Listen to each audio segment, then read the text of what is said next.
bode well for you or for the rest of us, really. It just turns into a doubted man. All she has, because she has not looked into who I am or what's gone on with. I don't need to look into. Well, look. Yesterday, where was it? It was yesterday. She turned around and said to me, "I need to research my enemy." Yeah. So I researched my enemy, and the first thing that came up was her dead dad. Oh my God. So, like, what do you want me to do? And I figured out why you're so obsessed with Danny, isn't it? Because your dad's name was Danny, isn't it, Voldemort? That's why you're obsessed with Danny. You got this weird obsession, like it's weird. But anyway, I didn't know that. Yeah. Ah, right, okay. Yeah. But let me keep the smoke for later. With my children, she's jumped on a bandwagon with paedophiles. Knows she's fucked up, and now all she does is go to my dead dad and kids.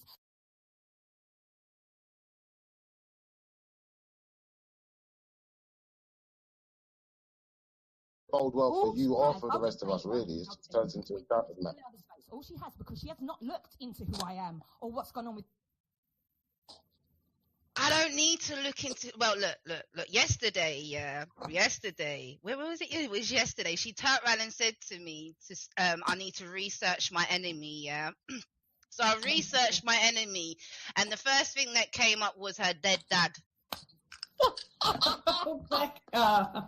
So, like, what do you want me to do? And I figured out why you're so obsessed with Danny, isn't it? Because your dad's name was Danny, isn't it, Voldemort? That's why you're obsessed with Danny. You got this weird obsession, like it's weird. But anyway, I didn't know that. Yeah. Ah, right, okay. Yeah. But let me keep the smoke for later.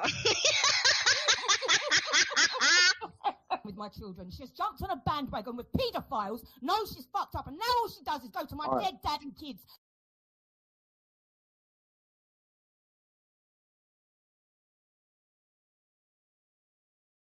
Bode well for you or for the rest of us, really. It just turns into a doubted man. All she has, because she has not looked into who I am or what's gone on with. I don't need to look into. Well, look. Yesterday, where was it? It was yesterday. She turned around and said to me, "I need to research my enemy." Yeah. So I researched my enemy, and the first thing that came up was her dead dad. Oh my God. So, like, what do you want me to do? And I figured out why you're so obsessed with Danny, isn't it? Because your dad's name was Danny, isn't it, Voldemort? That's why you're obsessed with Danny. You got this weird obsession, like it's weird. But anyway, I didn't know that. Yeah. Ah, right, okay. Yeah. But let me keep the smoke for later. With my children, she's jumped on a bandwagon with paedophiles. Knows she's fucked up, and now all she does is go to my dead dad and kids.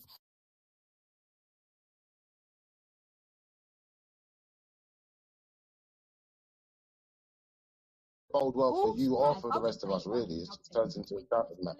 All she has, because she has not looked into who I am or what's gone on with.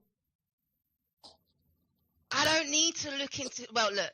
Yesterday, where was it? It was yesterday. She turned around and said to me, "I need to research my enemy." Yeah. So I researched my enemy, and the first thing that came up was her dead dad. Oh my God.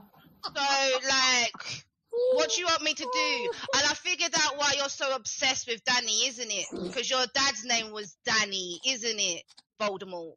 That's why you're obsessed with Danny. You got this weird obsession, like it's weird. But anyway, I didn't know that. Yeah. Ah, right, okay. Yeah. But let me keep the smoke for later. With my children, she's jumped on a bandwagon with paedophiles. Knows she's fucked up, and now all she does is go to my dead dad and kids.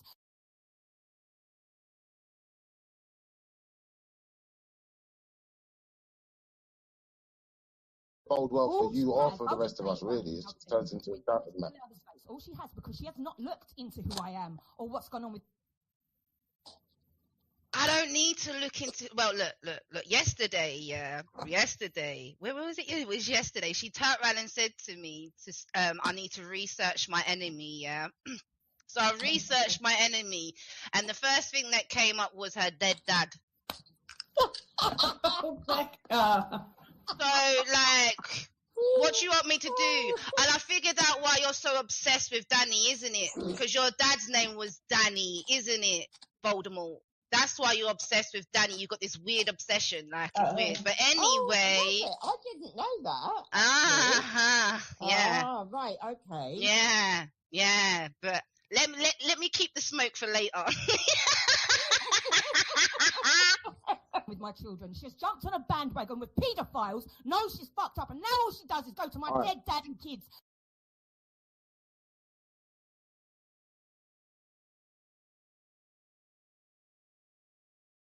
Bode well for you or for the rest of us, really. It just turns into a shouting match.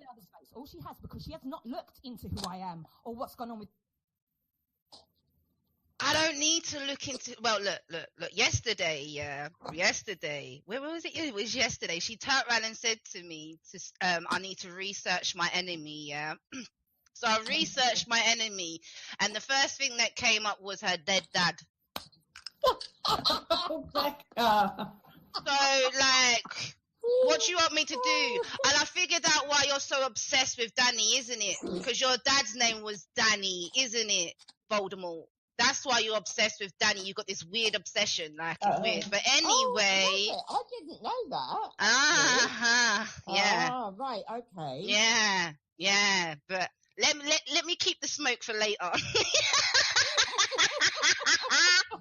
With my children, she's jumped on a bandwagon with paedophiles, knows she's fucked up, and now all she does is go to my dead dad and kids.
Stars was in her head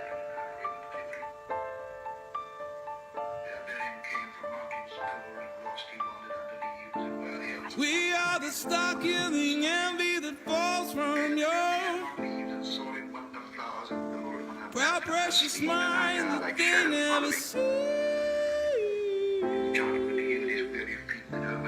We are the hope that they take away from your innocent mind that they cannot see. They bring you down. They bring you down like. They bring you down like you believe. Like heaven's sun. When it comes.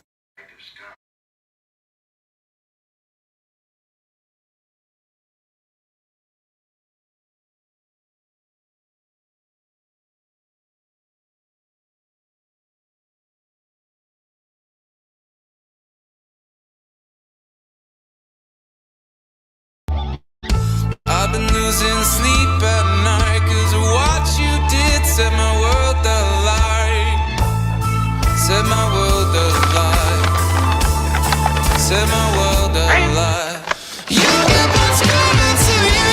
I was searching, I was breaking, I was bitten but never in action. I was breaking, I was left out. You get what's coming to you. I was waiting to be played in. I was left to tell the devil that he can't win. I was searching, I was left out. You get what's coming to you. You get what's coming to you. You get what's coming to you.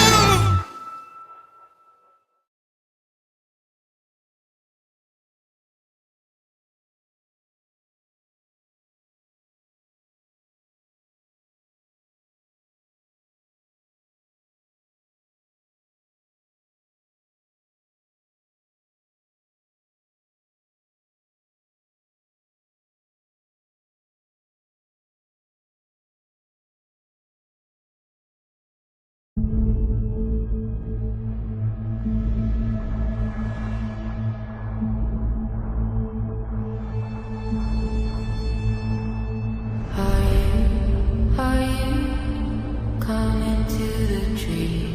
They strung up a man, they say who murdered 3.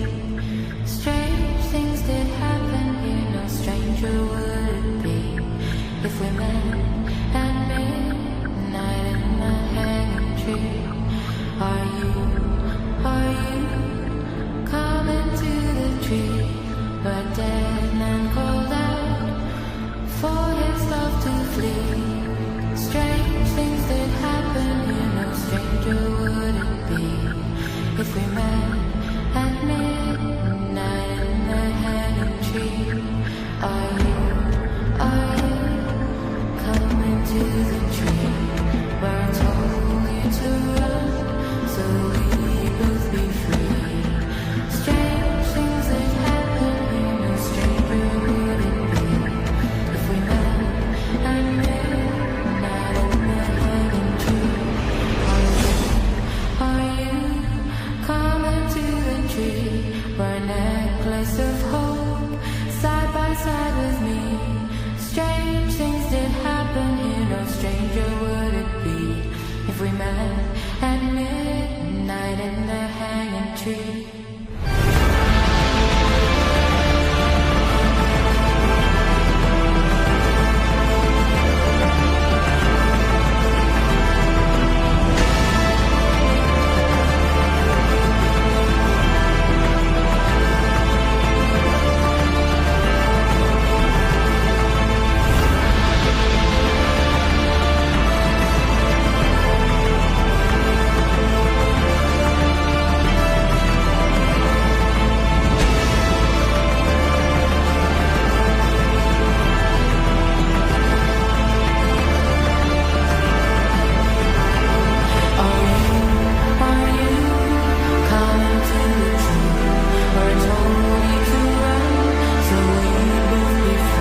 Better find some gold.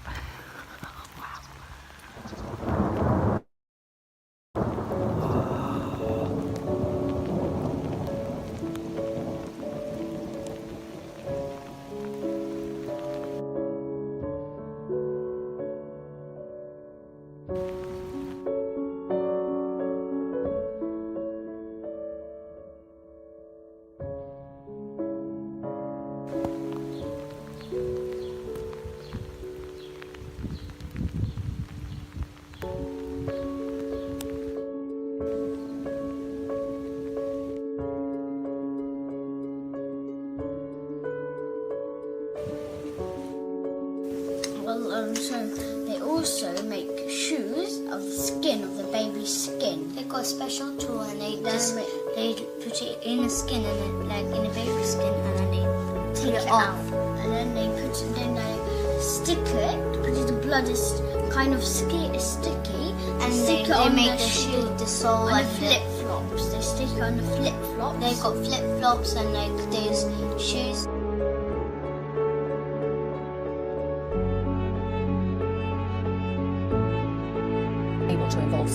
We have been able to involve social workers now as experts. They've always been. We have been able to involve social workers now as experts. They've always been, to my mind anyway, professionals who properly deserve categorisation as experts. They've been able to produce evidence derived from their own personal experience, their training, their understanding of the literature, their immersion in social work practice, their immersion in social work practice, literature, their immersion in social work practice, which has enabled them to advise on and very appropriately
This is Sky News Today. It is 10 o'clock. I'm Samantha Washington with your headlines.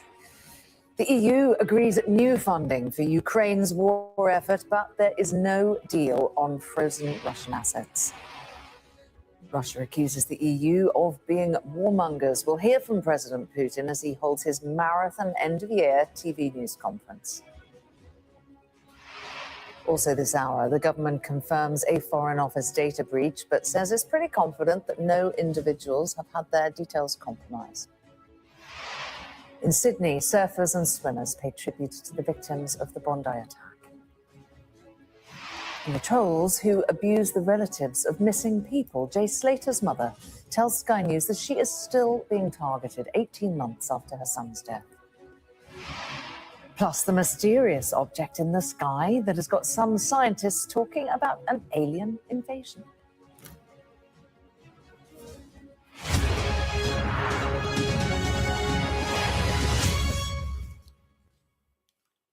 Very good morning. Thank you for joining us here on Sky News. European Union leaders have agreed to provide a €90 billion loan to fund Ukraine's war effort for another 2 years. But they've not managed to agree a deal on using frozen Russian assets. Moscow has called EU leaders warmongers and said that any use of Russian reserves to fund Ukraine would be illegal. Let's bring in our Europe correspondent, Alistair Bunkle, now. Good morning to you, Alistair. So much needed funds for Ukraine's war effort, but it's quite different signalling, isn't it, to give them a loan rather than handing over frozen Russian assets?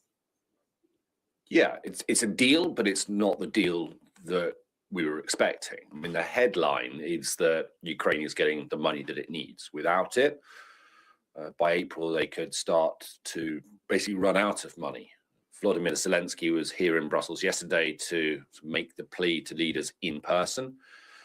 When I spoke to him after that, he said drone manufacturing, weapons manufacturing, for example, wouldn't be possible if they didn't have this money. Basically, it would really put at risk Ukraine's ability to carry on fighting Russia and defending its own territory. So it's really vital money. And I don't think ultimately Ukraine will really care too much about how it gets to them as long as they get that money. The plan had been to use frozen Russian assets, most of which are being held at a clearing house here in Brussels, and give that money to Ukraine. That always had a bit of opposition, particularly from the Belgians, because they felt, perhaps justifiably, that they would be very exposed to any Russian retaliation, legal or otherwise, and it could put them on the hook for billions of euros in the future if Russia decides to take it through the courts. And there was attempts to try and alleviate those concerns, to try and share the consequences, share the pressure amongst European countries. But ultimately, I think doubts started to creep in many other countries as the negotiations worked their way into the early hours of the morning. And so it's plan B, a plan that actually up until late last night had been pretty much rejected, and that is to use untapped funds from the EU budget as a kind of an interest-free loan to Ukraine. The idea is that the EU will be paid back at some point in the future through compensation that Russia will pay to Ukraine for invading the country and doing so much damage. It's the theory, at least. But given that, and we're hearing it kind of from President Putin this morning, given that we're not anywhere close to a peace deal, let alone a position where Moscow is going to agree to hand over billions of euros to Ukraine or the EU, I think that's pretty unlikely. And Alistair, given that the amount of money via this loan is about half what perhaps Ukraine was hoping for in those frozen assets, is the idea that in securing that loan from those EU countries, that they then can potentially unlock further funds from other sources such as the IMF? So the total of frozen assets was about 210 billion euros, and this loan is for 90 billion euros, so kind of just under half. It's supposed to fund Ukraine, certainly partially, if not fully, to continue fighting for the next 2 years. And that means that they continue paying soldiers, to continue producing weapons, continue also just paying day-to-day, month-to-month, year-to-year sort of expenditure that every country has. So it should be enough for that, plus money from other allies like the UK, for example, which obviously is not a part of what happened last night because they're not a part of the EU, potentially America as well, although, you know, they can't rely on America because President Trump keeps changing his mind and his position regarding Ukraine, although Congress has just signed off on a smaller aid package to Ukraine for the next year. So, you know, taken collectively, they should now have the money they need. And yes, it might then allow them to go through other instruments as well.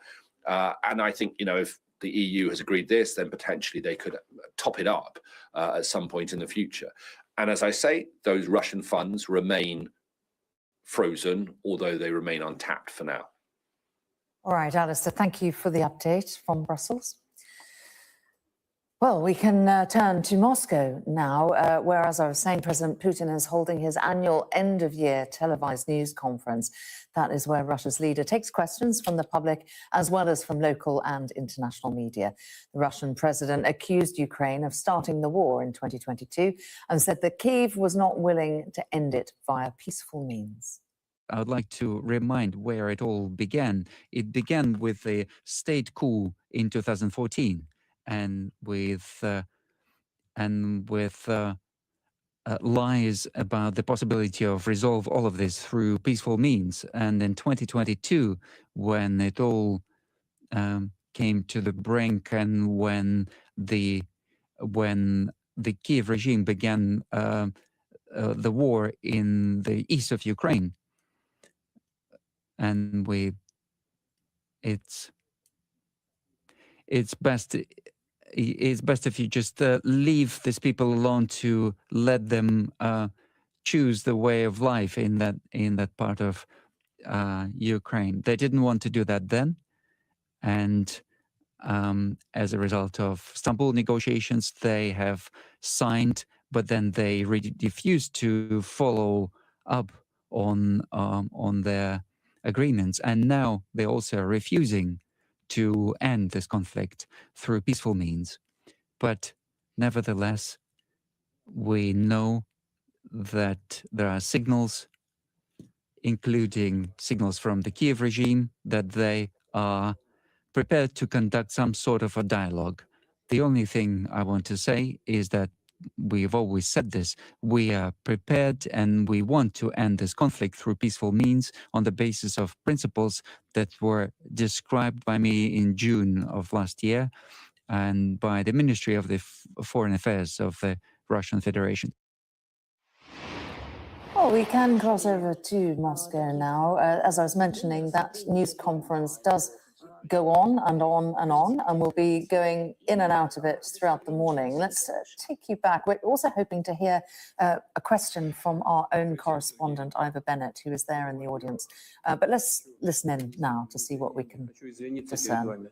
Apologize to you for the slow acting of the services that were supposed to resolve this kind of issues.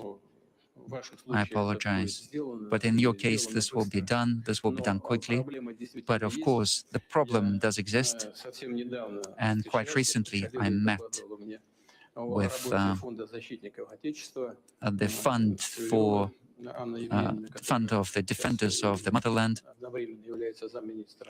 and the head of the fund is the deputy of the Minister of Defense, and she told me that to this date they're not managing to establish the interaction between the Ministry of Defense and the social bloc of the government.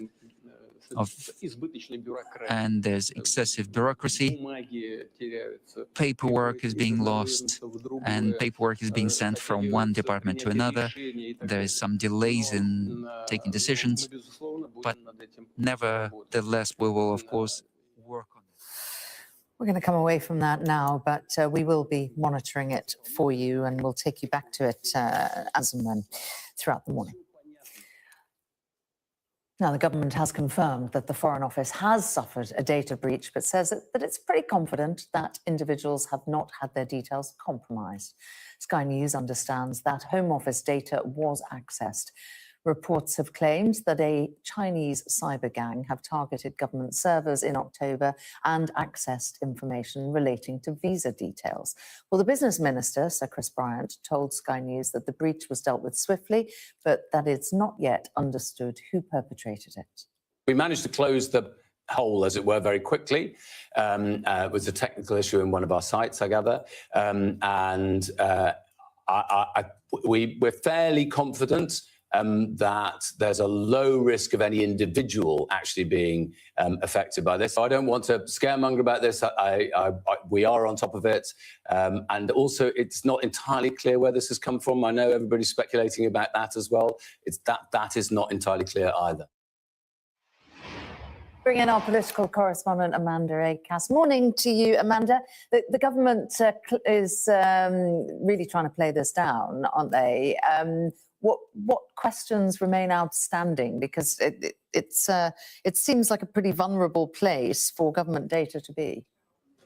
Well, yes. I mean, Chris Bryant there doing his best to be reassuring, attempting a not much to see here gov kind of defence, I think, on behalf of the government, although that was slightly undermined by the fact that he couldn't really be 100% confident about what he was telling us. So he told us that he was fairly confident there was a low risk that any individuals were going to be affected by this. And speaking to other media this morning, he also said he was pretty confident that no visa applicants would have their data compromised, and then went on to say he was very confident that he didn't think anyone would be harmed as a result of all of this. But fundamentally, as you say, there are many questions. So it was reported last night initially in The Sun that this was a hack carried out by a Chinese gang known as Storm 1849. They're the group who were named in March 2024 as being behind the hack on the Electoral Commission.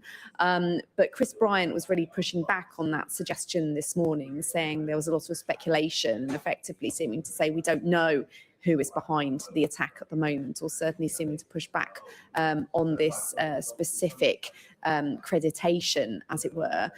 He suggested the investigation is still going on, but did say the actual hole in security in the systems had been closed quite quickly. Now, interestingly, we have heard from a Home Office source this morning confirming that this was actually Home Office data that was being held on the Foreign Office, being held in the Foreign Office and operated by them, but it was actually an independent system. So I think this is where the suggestion that it was visa data has come from. The Sun reporting that thousands of pieces of confidential information had potentially been compromised as a result. But again, the government really seeming to try and push back on the kind of seriousness of all of this, and also pointed the comparison with some of the other major hacks that we've seen this year, JLR, Marks and Spencer's, British Library, and so on. But of course, all of those hacks have had really very severe impacts in terms of the finances of those countries, those companies, and indeed the GDP of the entire country in the case of Jaguar Land Rover. So I don't think that comparison really works to minimise what's happened here. Certainly, if there is a Chinese link, then that's something that will be quite embarrassing for the government, given their kind of ongoing attempt to try and build a closer trading relationship with China, amid discussion about approving potentially the Chinese embassy site, controversial big embassy site in East London, and a potential summer visit to Beijing in the new year. So all of this is very awkward, and also a real reminder the vulnerability to important government infrastructure to these kind of cyber attacks at a time when the government's talking about digital ID and so on.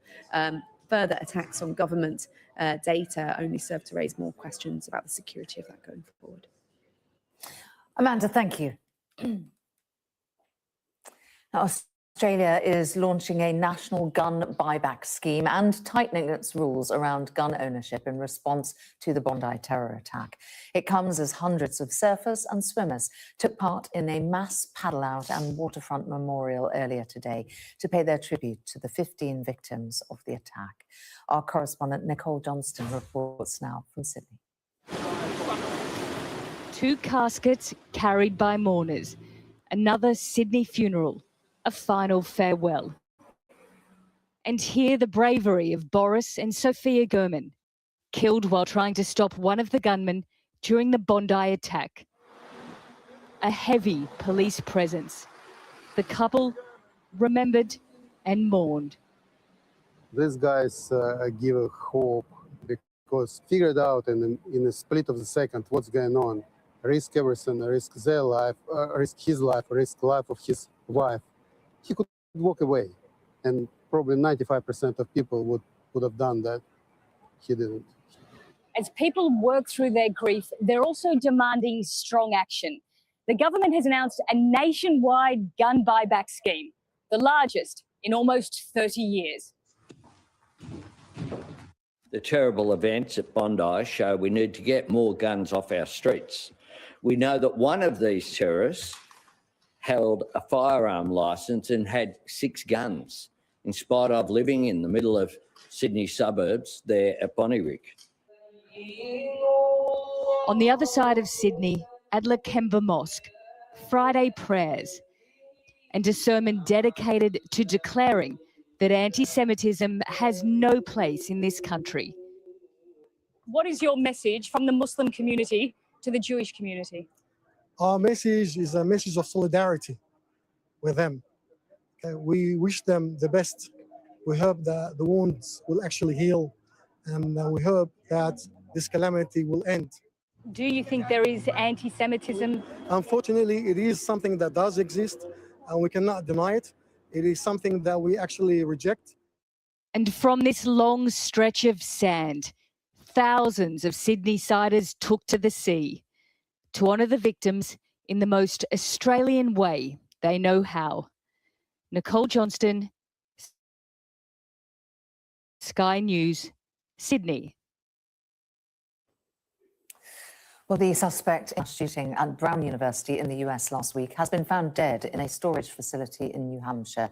Authorities have also revealed the man was also suspected of killing a Massachusetts Institute of Technology professor. We can bring in our correspondent, Oliver, with Mir. Morning to you, Ollie. Tell us more. Yeah, so the authorities confirming that this 48-year-old suspect, known as Claudio Neves Valente, originally from Portugal, but who'd been living as his last known address was in Miami, was the man responsible for the killing of those 2 students at Brown University, one 18 years old, one 19 years old, on Saturday. And of course, there's been that huge manhunt for him. The FBI offering a $50,000 reward for any information that would lead to his arrest. And they'd also found that he basically shot himself with a gun inside this storage unit. The police speculating he might have been there for a little bit of time. Now, after leaving Rhode Island, he then moved on to Boston, where he shot a former associate, somebody he went to university with in Portugal, this MIT professor. The authorities are still to work out if there's any motive that they can pinpoint, but they say that their investigation has left no stone unturned. We looked at financial records. We looked at video footages, and in the specific incident, it was actually a video that provided us with a description of a vehicle. That was corroborated through a tip that was received to the tip center. That room was packed with detectives, agents, receiving calls on a daily basis. We started early and left late. Already we're seeing the Trump administration make changes in the wake of this case. They're going to clamp down on a visa program that is used for bringing immigrants of diverse backgrounds.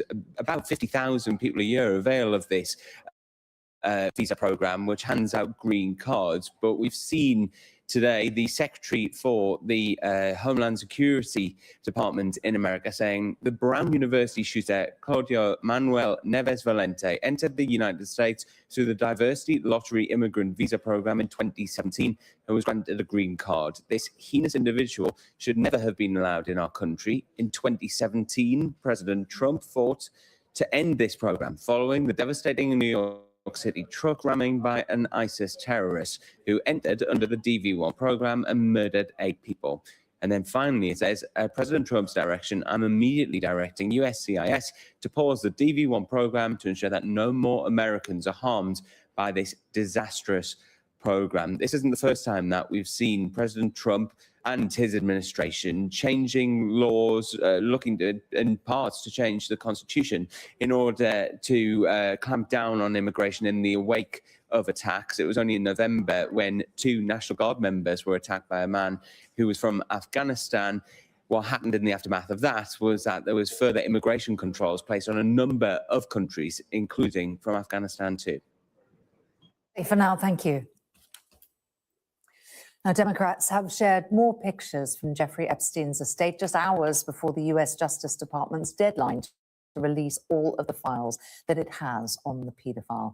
The latest release includes redacted images of passports and quotes from the book Lolita scrawled across a woman's body. Our US correspondent James Matthews reports. Jeffrey Epstein, his crimes, victims and associates is a story told in documents left behind. There are thousands due to be published by Friday. This was a Thursday advance. The convicted sex trafficker is seen among 68 files released by Democrats. There are images of the company he kept, even if that doesn't imply wrongdoing on their part. Epstein seen here with Noam Chomsky, the academic. David Blaine, the magician, is left of frame here. Comedian Woody Allen is in the center of this picture, with Epstein on the right and on the left, Dick Cavett, the US TV personality. This is Steve Bannon, Donald Trump's former advisor with Epstein, though in this document drop, there's no mention of Donald Trump himself. This image shows a foot with prose from the book Lolita, a book about a man's infatuation and abuse of a 12-year-old girl. Epstein and Maxwell didn't just abuse her. It mirrors the criminal conduct of Epstein himself, as laid out by survivors and their supporters in Congress, who await the release of the files in full. Do you feel there will be a cover-up to any degree? See, that's what I don't understand. I would presume that everybody in this cabinet who's appointed, whether it's Kash Patel or Pam Bondi, they're not implicated in these files. There's no way. So why wouldn't they be completely forthcoming? Why would they be reluctant? Because any reluctance after the passage of this bill or obfuscation or delay, it runs the danger of being criminal in nature.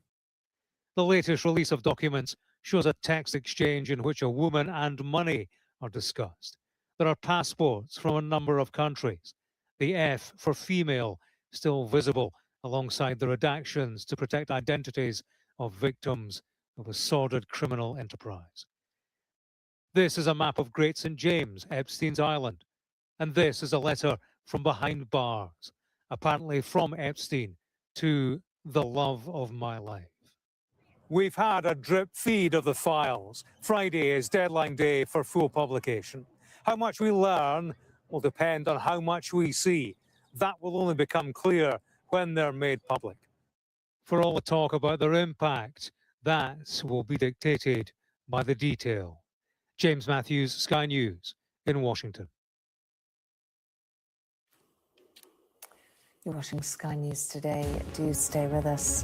Coming up, more on the comet that some scientists say might have something to do with aliens.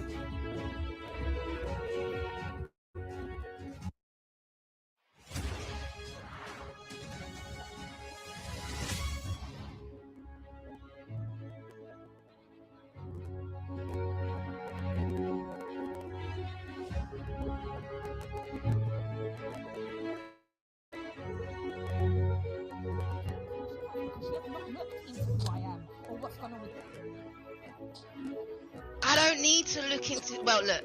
Yesterday, where was it? It was yesterday. She turned around and said to me, "I need to research my enemy." Yeah. So I researched my enemy, and the first thing that came up was her dead dad. So, like, what do you want me to do? And I figured out why you're so obsessed with Danny, isn't it? Because your dad's name was Danny, isn't it, Voldemort? That's why you're obsessed with Danny. You've got this weird obsession, like it's weird. But anyway, I didn't know that. Yeah. Oh, right, okay. Yeah. But let me keep the smoke for later. With my children, she's jumped on a bandwagon with paedophiles. Knows she's fucked up, and now all she does is go to my dead dad and kids.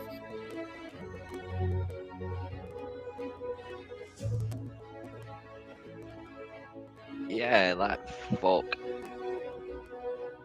None of us have ever done anything to the levels of what Esau have done. Yet you're obsessed with us. Esau, on the other hand, you're terrified of, aren't you? You are terrified of Esau. On that note, big up in the super chat. Another 1999 from Arafina. But we are family. Hey, hey, hey, hey, hey, hey. Hulk Central. Oh, wait, let me think that through. Hello again. An interstellar visitor is going to be swinging by Earth today. Most astrophysicists say that it's a comet from beyond our solar system, but according to some, it is something more than that. Our science correspondent, Thomas Moore, has been investigating. What began as a dot of light against the cosmos has become the object of a dust-up between astronomers. Was it just the third known comet from another star system, or an alien battleship heading for Earth?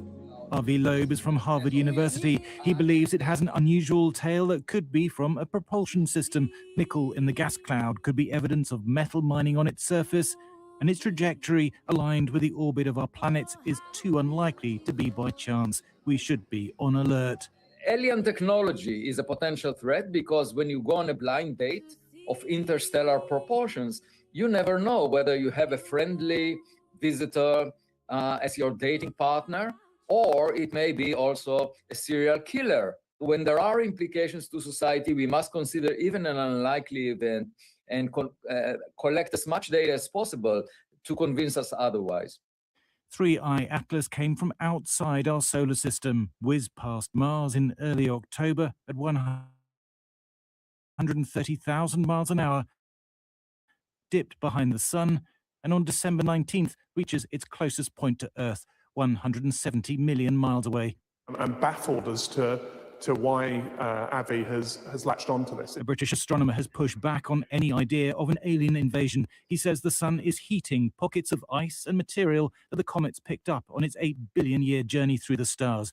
That explains its changing colour and brightness. But there's nothing in there that suggests alien life, that suggests intelligence, that suggests this is anything other than a comet. If you pick this up, put it in our solar system, we astronomers would be excited about it because it's a comet, but no one would be suggesting it was of alien origin. So it's not so much that he's wrong, it's just nonsense, really. It's like me saying we should consider the possibility that the moon is made of cheese.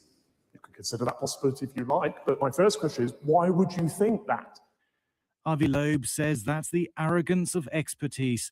Other astronomers say wild theories can be dangerous. All agree there's a lot more science to be done on 3I Atlas before it makes a rapid exit out the other side of the solar system. But there's probably a billion similar objects out there in the galaxy, and some come close by. It's only we've just started seeing them. Thomas Moore, Sky News. Now for a quick look at the weather. Well, the countdown to Christmas is on, and while things are set to turn colder next week, for now it remains unsettled. There'll be some wet and windy spells.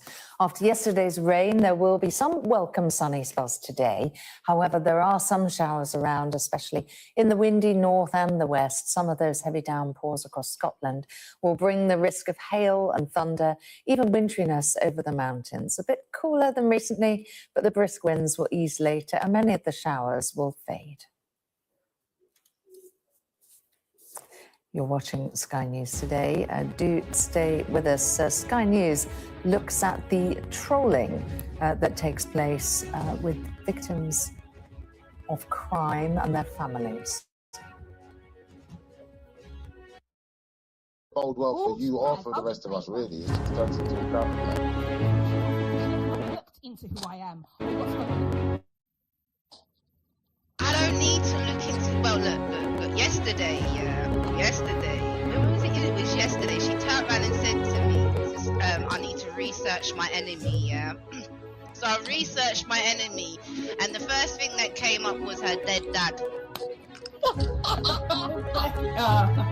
So, like, what do you want me to do? And I figured out why you're so obsessed with Danny, isn't it? Because your dad's name was Danny, isn't it, Voldemort? That's why you're obsessed with Danny. You got this weird obsession, like it's weird. But anyway, I didn't know that. Yeah. Oh, right, okay. Yeah. But let me keep the smoke for later. With my children, she's jumped on a bandwagon with paedophiles. Knows she's fucked up, and now all she does is go to my dead dad and kids.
Bode well for you or for the rest of us, really. It just turns into a trap, man. She has not looked into who I am or what's going on with me. I don't need to look into. Well, look. Yesterday, where was it? It was yesterday. She turned around and said to me, I need to research my enemy, yeah? So I researched my enemy, and the first thing that came up was her dead dad. So, like, what do you want me to do? And I figured out why you're so obsessed with Danny, isn't it? Because your dad's name was Danny, isn't it, Voldemort?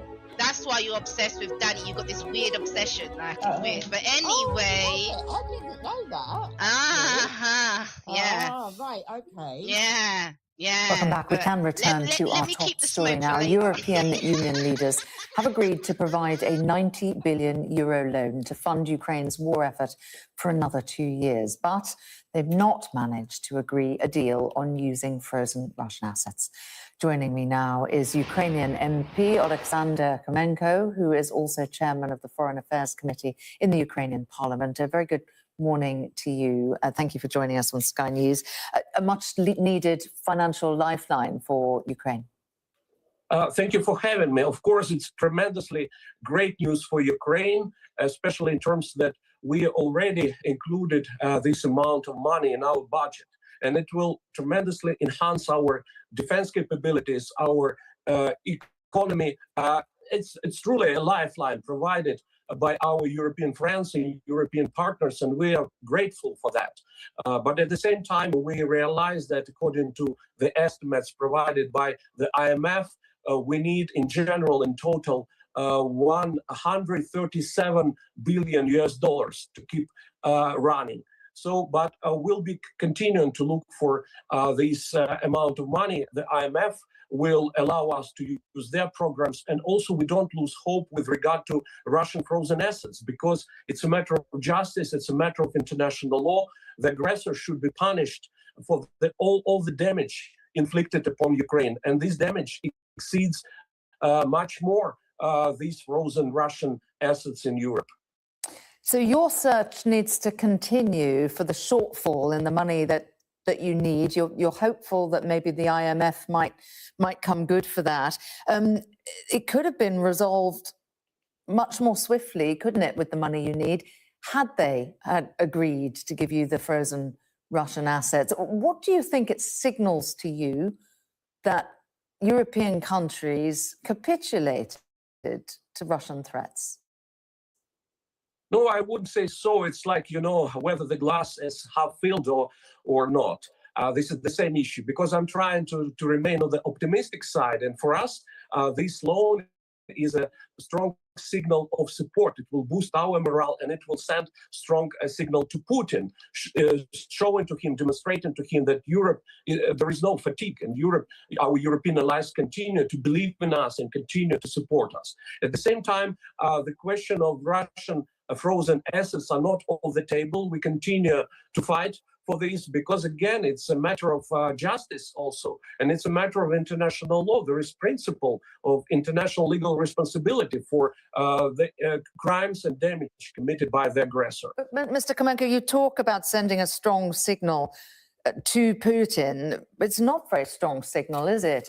If European leaders are too frightened to face the consequences. I mean, it's being said that some of the politicians, some of the senior executives at Euroclear in Belgium are frightened for their lives. Yeah, we continue to work with them, trying to persuade, because there is nothing to fear. There is nothing to fear but fear itself, to quote American president. It's important because, we are not scared to fight against Russia. Why should European politicians be scared? They're well protected and covered by our struggle against Russian empire.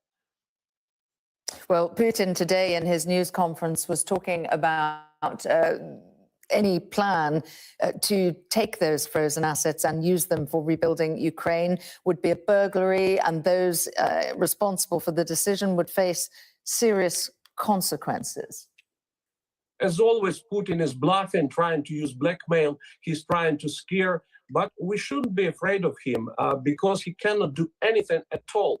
What else he can do? He's trying to ruin our country, and we're resisting, successfully resisting his aggression. So it's a typical rhetoric. But again, we should do the opposite, what he's afraid of. And but these European leaders don't share your confidence, evidently, do they? Well, some of them, they understand how important it is. For example, I will quote one of German politicians who put it in this way. He said, such loan is the best investment in European security. So, and it's true. It's true. When Europe provides this money to Ukraine, it increases European security against Putin's hybrid war, which he is waging against the whole Europe. Bill Browder thinks that any politicians who did not agree to this for fear of their own lives or personal consequences should resign. What do you think? Absolutely. If you are a politician, if you take certain position in the state, it's part of your job to be fearless and to be guided by principles of justice and morality. It's absolutely the must. You cannot imagine such scared politicians because they're no good, not only for European security, but also for their own countries. When do you think we'll see elections taking place in Ukraine? First condition. Oh. Well, he left us on a bit of a cliffhanger there, didn't he? We'll see if we can get that line restored. But for now, we're going to have to move on. That was Alexander Kamenko, Ukrainian MP. Now, the disappearance of Jay Slater was gold dust to online trolls. For weeks, people flooded social media with conspiracy theories about what happened to the teenager who went missing on holiday in Tenerife. Well, those toxic posts just kept coming even after his body was found. And more than a year and a half later, people are still spouting hateful misinformation online. Well, now Jay's mum is fighting for new laws around harmful content to protect the families of other missing people. She's been speaking to our national correspondent, Tom Parmenter. I just think when will it end? When will it stop? Just been absolutely crucified and ripped to pieces. There's hundreds of millions of pieces of Jay Slater content. Even now, 18 months after his death in Tenerife, it's still brutally picked over. Debbie deserved to lose her son. How do you know it's Jay in that coffin that he needs digging up? Just scroll and still there. I don't think I'd be here if I sat every day and read everything that was being said. I really don't. The free-for-all has continued even after the coroner confirmed that Jay fell and died in a tragic accident. I've learned that there is a very, very dark side to social media. Really dark side that is affecting too many people. We just want to have some, legislation around content. It's about the platforms, having that responsibility to take down the misinformation, the harassment, bullying.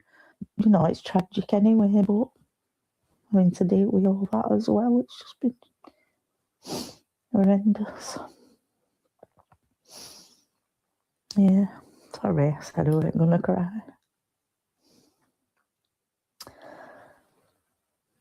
Yeah, me be there now, say, come on, Mum. Stay strong, go for it. Charities like Missing People support calls like these to protect families. It feels quite out of control. We know with the development of AI, there's going to be even more complicated kind of issues in terms of people kind of creating fake news about missing cases, potentially making fake content using missing people's faces or voices. And we know that would just be horrendous for families to have to see. So where do the moral boundaries lie? We've come to one of the biggest gatherings of content creators and true crime enthusiasts. It's very easy these days just to be a keyboard warrior and put something on and have no prior knowledge. They've helped solve in some cases, haven't they? And they've helped to unpick things that maybe authorities haven't had the resources to do. Unfortunately, views means more money. And until that gets looked at, I don't think any regulation will come in. It's in the interest of social media networks to get more views, more hits. But the National Police Lead for Missing People cases has told us this constant stream of content does disrupt their work. It takes policing away from those inquiries that we need to be following, because it's fake, it's false information, it's hurtful, it's harmful to the families, but it's also then misdirecting police investigations. People have freedom of speech, but there is a line. And what I would say to those members of the public is please do not cross that line. Debbie wants her family to be the last to suffer this level of abuse online. I wouldn't wish it on anybody to have to go through what we've been through. I really wouldn't. Just it's torture. I just look at his picture and just it's the last thing I can do for you, Jail. I will try my blooming hardest.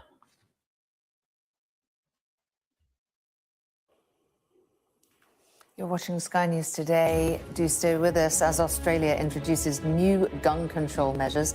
Sky News has analysed the footage of the gunmen in their build-up to the Bondi attack. We'll bring you a special report after the break.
the best thing about being a Sky News journalist. I'm going to take you behind the scenes here for Election Night Live. They have gone up and up. Big Sky News journalist. Ed Conway, Sky News. Is anyone going to talk to us? Mortgage rates did go up very sharply during your time in office. Here it is. First off, just the scale of what we're looking at. Our data shows it's been happening. Question is, why it hasn't been stopped? Slightly better.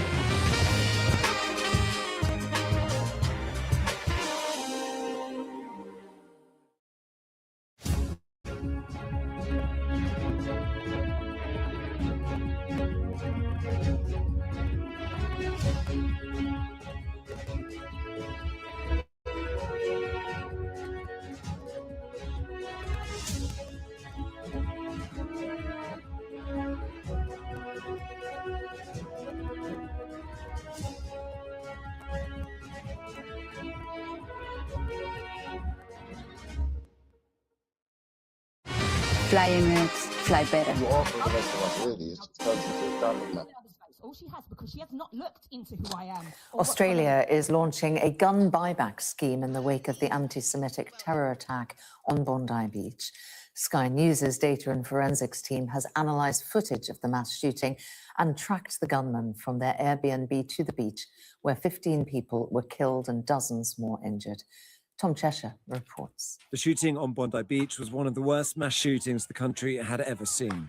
As the two heavily armed terrorists attacked, there was no one to stop them, only the victims themselves. Their rampage continued for 8 minutes, and by the end, they had murdered 15 Jewish people, including a 10-year-old girl. We've analysed scores of videos, and what they show amid the horror is heroism, again and again, but also missed opportunities. Our audio analysis shows how late the full police response finally came. As authorities scrambled to respond, people tried to protect themselves and each other. The event started around 5 p.m. In Bondi, more than 1,000 people were enjoying a day at the beach, with dozens gathered for an annual Hanukkah festival.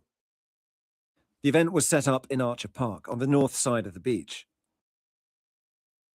There was a stage here with a menorah, a rock climbing wall, and multiple stalls selling food and drinks.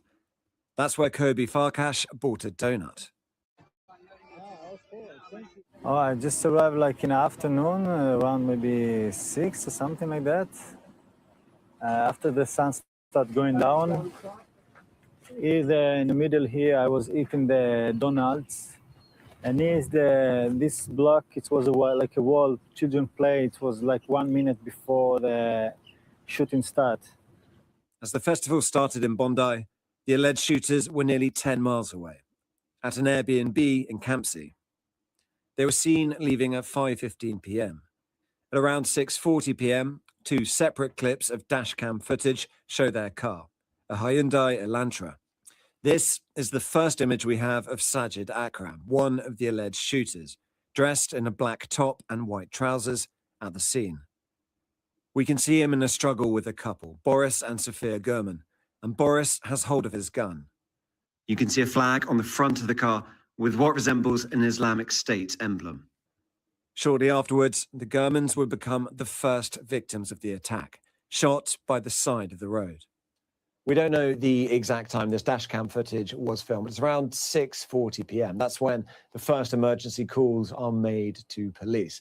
Now, there is a lot of footage from the next 8 minutes, and that's allowed us to analyze exactly what happened from every angle on this timeline. The first video is filmed here, the second one here. Both cameras are pointing towards this bridge, less than 100 meters from the Hanukkah celebration. It's 6:42 p.m. 2 different videos capture the same moment. The one on the left, video 1, clearly shows the 2 suspects on the bridge, Sajid and his son Naveed Akram, dressed in all black, subsequently charged with 15 counts of murder. In the video on the right, the person filming video 2 hides behind a tree as the men move along the bridge towards the festival area. 2 minutes into the attack, a police van comes within 50 meters of the attackers. It has ES on the front for evidence section. It's a forensics vehicle, so officers are unlikely to be armed.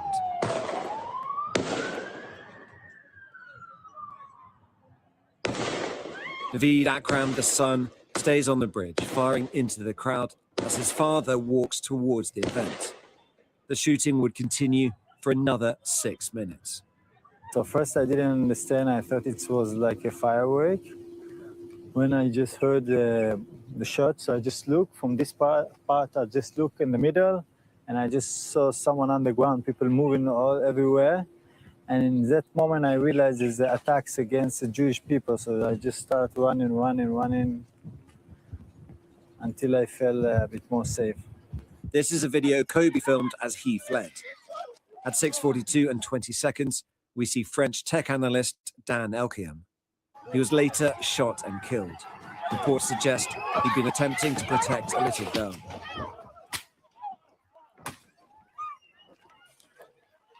Video evidence also allows us to track the last movements of Holocaust survivor Alexander Kleitman, 10-year-old Matilda, and 62-year-old Reuven Morris. They were all shot by the gunman.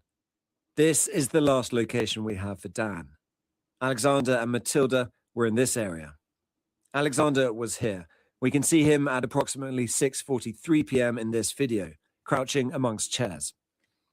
Around 40 seconds later, this video confirms that he moved a few meters to here, where his wife is crouching.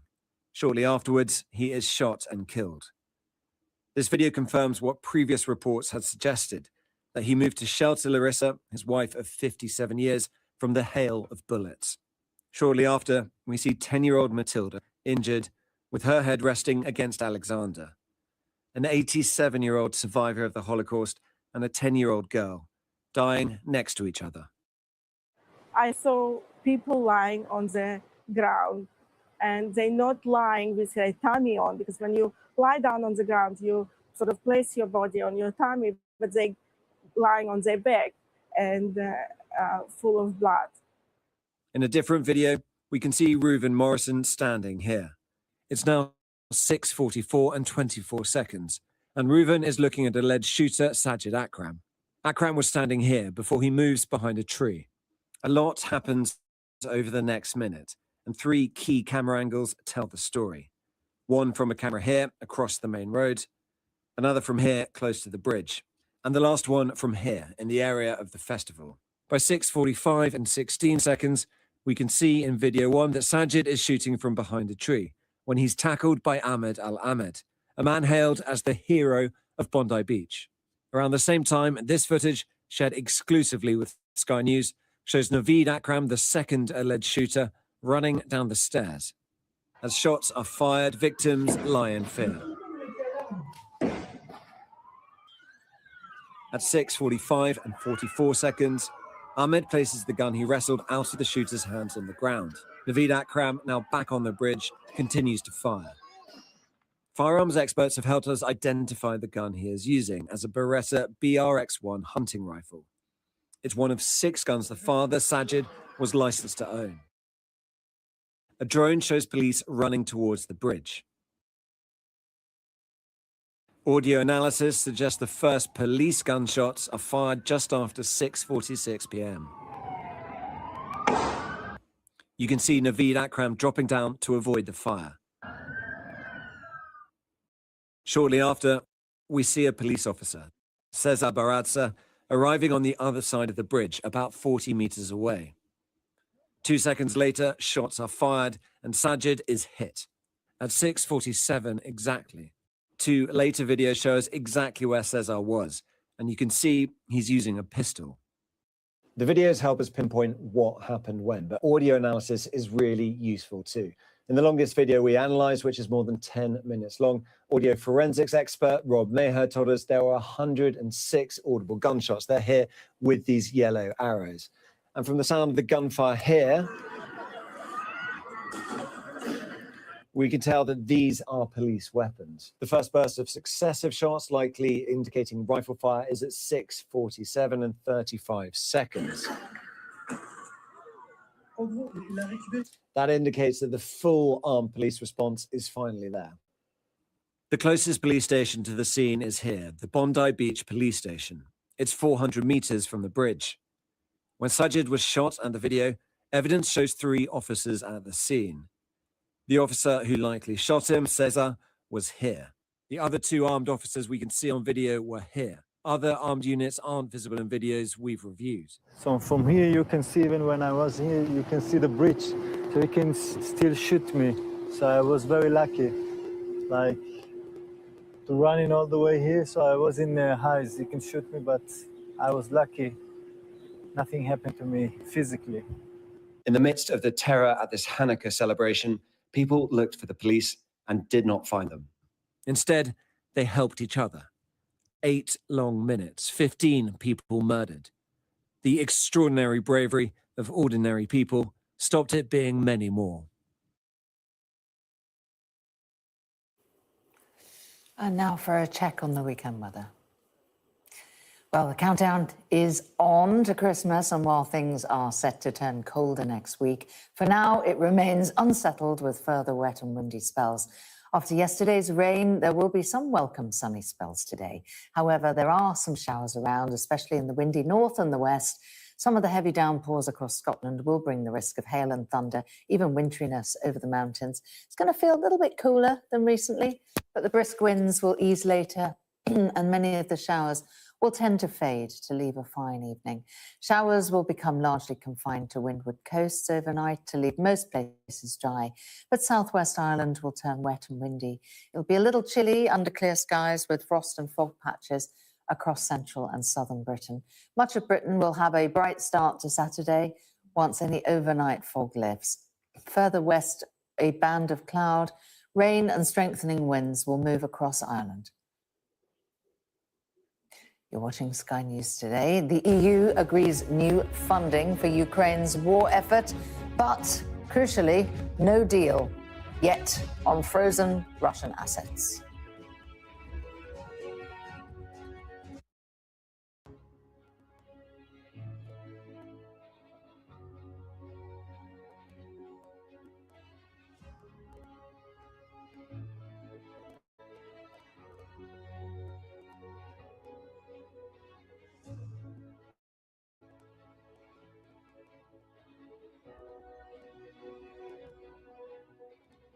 Well, for you or for the rest of us, really, it just turns into a shouting match. All she has, because she has not looked into who I am or what's gone on with. I don't need to look into. Well, look. Yesterday, where was it? It was yesterday. She turned around and said to me, "I need to research my enemy." Yeah. So I researched my enemy, and the first thing that came up was her dead dad. So, like, what do you want me to do? And I figured out why you're so obsessed with Danny, isn't it? Because your dad's name was Danny, isn't it, Voldemort? That's why you're obsessed with Danny. You got this weird obsession, like it's weird. But anyway, I didn't know that. Yeah. Ah, right, okay. Yeah. But let me keep the smoke for later.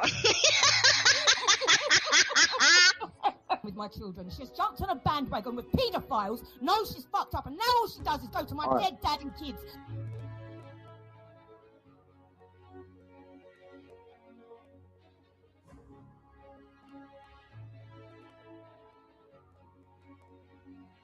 Bode well for you or for the rest of us, really. It just turns into a shouting match. All she has, because she has not looked into who I am or what's gone on with. I don't need to look into. Well, look. Yesterday, where was it? It was yesterday. She turned around and said to me, "I need to research my enemy." Yeah. So I researched my enemy, and the first thing that came up was her dead dad.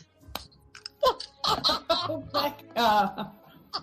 like, what do you want me to do? And I figured out why you're so obsessed with Danny, isn't it? Because your dad's name was Danny, isn't it, Voldemort?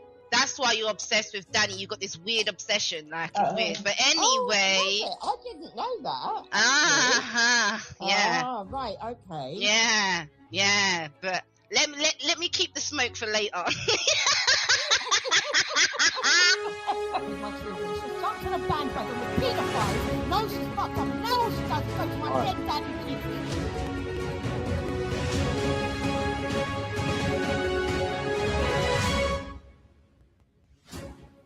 This is Sky News Today. It is 11 o'clock. I'm Samantha Washington. Here are your headlines. The EU agrees new funding for Ukraine's war effort, but there is no deal on frozen Russian assets. Russia accuses the EU of being warmongers. We'll hear from President Putin as he holds his marathon end-of-year television news conference. Also this hour, the government confirms a Foreign Office data breach, but says it's pretty confident that no individuals have had their details compromised. In Sydney, surfers and swimmers pay tribute to the victims of the Bondi attack. And the trolls who abuse the relatives of missing people. Jay Slater's mother tells Sky News that she is still being targeted 18 months after her son's death. Plus, the mysterious object in the sky that has got some scientists talking about an alien invasion.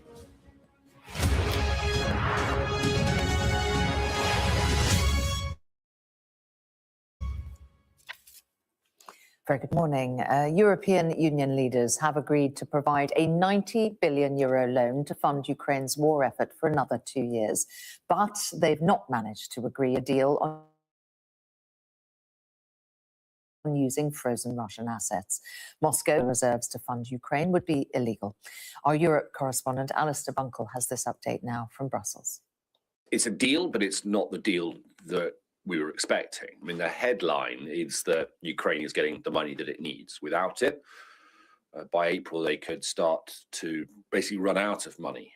Volodymyr Zelensky was here in Brussels yesterday to make the plea to leaders in person. When I spoke to him after that, he said drone manufacturing, weapons manufacturing, for example, wouldn't be possible if they didn't have this money. Basically, it would really put at risk Ukraine's ability to carry on fighting Russia and defending its own territory. So it's really vital money. And I don't think ultimately Ukraine will really care too much about how it gets to them as long as they get that money. The plan had been to use frozen Russian assets, most of which are being held at a clearing house here in Brussels, and give that money to Ukraine. That always had a bit of opposition, particularly from the Belgians, because they felt, perhaps justifiably, that they would be very exposed to any Russian retaliation, legal or otherwise, and it could put them on the hook for billions of euros in the future if Russia decides to take it through the courts. And there was attempts to try and alleviate those concerns, to try and share the consequences, share the pressure amongst European countries. But ultimately, I think doubt started to creep in many other countries as the negotiations worked their way into the early hours of the morning. And so it's plan B, a plan that actually up until late last night had been pretty much rejected, and that is to use untapped funds from the EU budget as a kind of an interest-free loan to Ukraine.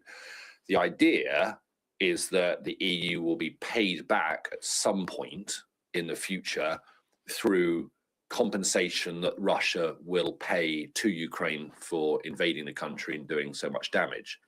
It's the theory, at least. But given that, and we're hearing it kind of from President Putin this morning, given that we're not anywhere close to a peace deal, let alone a position where Moscow is going to agree to hand over billions of euros to Ukraine or the EU, I think that's pretty unlikely.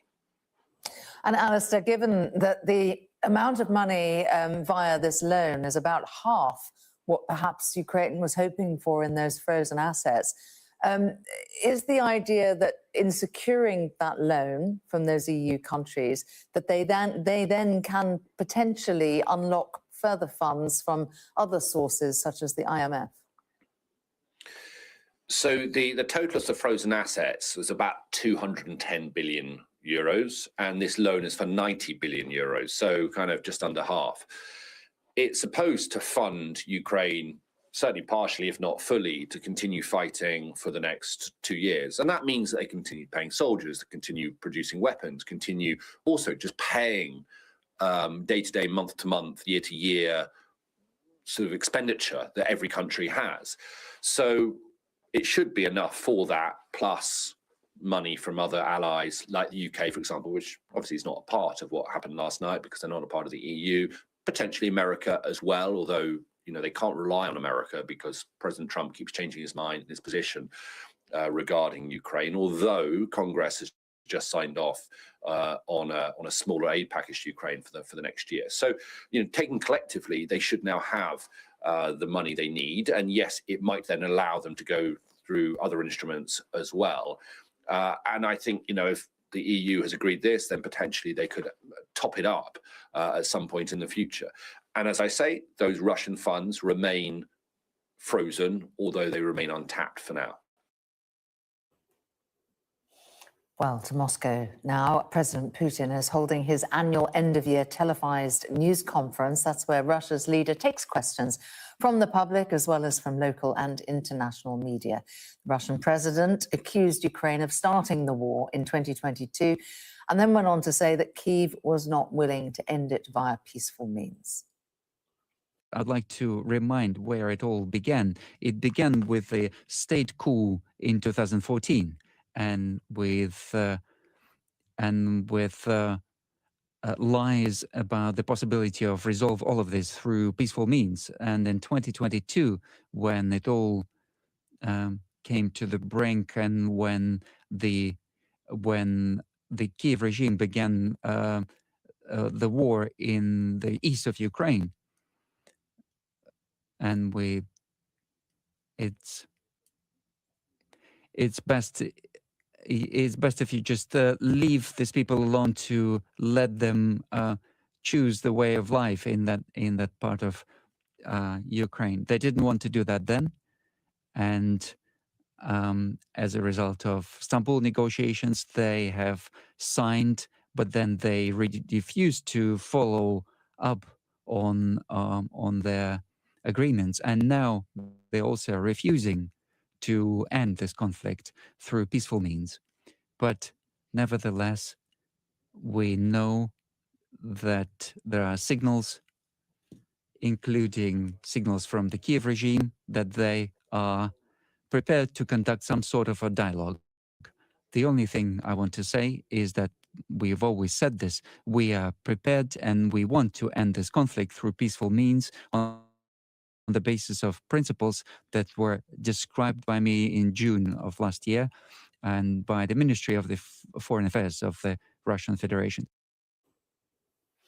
Well, Putin also responded to the news overnight that the EU had failed to agree on the use of frozen Russian assets, describing the attempts to do so as burglary and warning of serious consequences. So theft is not the great definition for this. Theft is a secret theft of the assets. Here it's done in the open, so it's burglary. Why are they not managing to perpetrate this burglary? Because the consequences are very serious for the burglars. So one of the ideas is to give a loan with the security, using our assets as security. What is the loan? That has got consequences for the budget of each country. That is increasing the debt of the country. So if someone is giving a loan, even if it's secured by our assets, then it still needs to be registered in the budget of the country. So in France, the state debt is 120%. Our debt, national debt, is 70%. So if you introduce this additional burden in your budget, that would be very difficult. And all of that,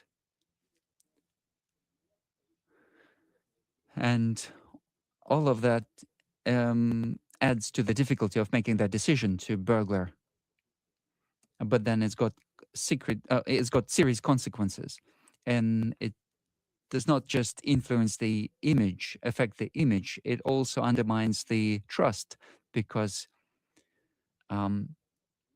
many other countries are holding their reserves in the Eurozone, not just Russia, and those who have and those who have spare resources. And first of all, these are oil-producing regions, oil-producing countries. They will look at this. They already have some suspicion. They already have some doubts. And if that actually happens, but if you just begin, then you can use the same thing under different pretext. Now, this is done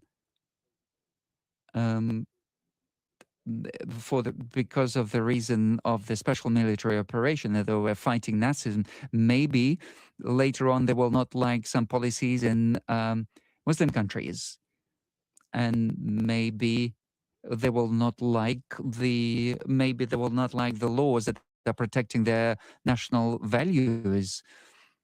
We don't have those laws, but they have those laws, and maybe they will find some other reason. They'll find another pretext. So there might be, because of this image damage, there might be some direct damage to the established financial world order. So whichever way they steal it, and however they arrange it, they'll have to pay it back. And of course, we will try to find a jurisdiction which will be independent in its decisions. Well, as we mentioned, that news conference being given by President Putin is something of a mammoth event, still ongoing there. We do have a correspondent there, so when he gets his turn to ask a question, we will take you to that to get President Putin's response. But for now, we're just going to monitor it in the background and take you to it as and when. It's a bit of breaking news to bring you now, and Bishop Richard Moth has been named the new Archbishop of Westminster. He replaces Cardinal Vincent Nichols, who has retired. He is 80 years old. That is Richard Moth, appointed as a papal appointment. He replaces the Archbishop of Westminster, Vincent Nichols, as the leader of the Catholic Church in England and Wales. That is a post that the Archbishop Vincent Nichols held for 16 years, but he is now 80, and he submitted his resignation to Pope Leo, who has now made this new appointment of Bishop Richard Moth as the new Archbishop of Westminster, the leader of the Catholic Church in England and Wales. Now, the government has confirmed that the Foreign Office has suffered a data breach, but says that it's pretty confident that individuals have not had their details compromised. Sky News understands that Home Office data was accessed. Reports have claimed that a Chinese cyber gang had targeted government servers in October and accessed information relating to visa details. Well, the Business Minister, Sir Chris Bryant, told Sky News that the breach was dealt with swiftly, but it is not yet understood who perpetrated it. We managed to close the hole, as it were, very quickly. It was a technical issue in one of our sites, I gather.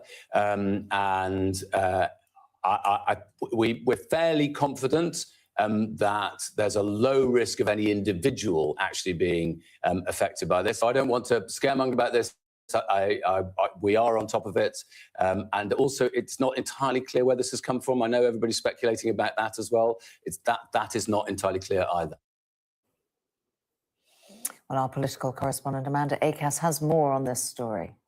Chris Bryant there doing his best to be reassuring, attempting a not much to see here, Gov kind of defence, I think, on behalf of the government, although that was slightly undermined by the fact that he couldn't really be 100% confident about what he was telling us. So he told us that he was fairly confident there was a low risk that any individuals were going to be affected by this. And speaking to other media this morning, he also said he was pretty confident that no visa applicants would have their data compromised, and then went on to say he was very confident that he didn't think anyone would be harmed as a result of all of this. But fundamentally, as you say, there are many questions. So it was reported last night initially in The Sun that this was a hack carried out by a Chinese gang known as Storm 1849. They're the group who were named in March 2024 as being behind the hack on the Electoral Commission.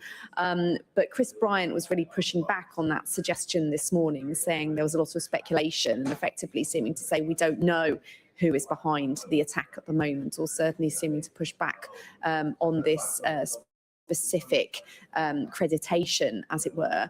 He suggested the investigation is still going on, but did say the actual hole in security in the systems had been closed quite quickly. Now, interestingly, we have heard from a Home Office source this morning confirming that this was actually Home Office data that was being held in the Foreign Office and operated by them, but it was actually an independent system. So I think this is where the suggestion that it was visa data has come from. The Sun reporting that thousands of pieces of confidential information have potentially been compromised as a result. But again, the government really seeming to try and push back on the kind of seriousness of all of this, and also pointed the comparison with some of the other major hacks that we've seen this year, JLR, Marks and Spencer's, British Library and so on. But of course, all of those hacks have had really very severe impacts in terms of the finances of those countries, those companies, and indeed the GDP of the entire country in the case of Jaguar Land Rover. So I don't think that comparison really works to minimise what's happened here.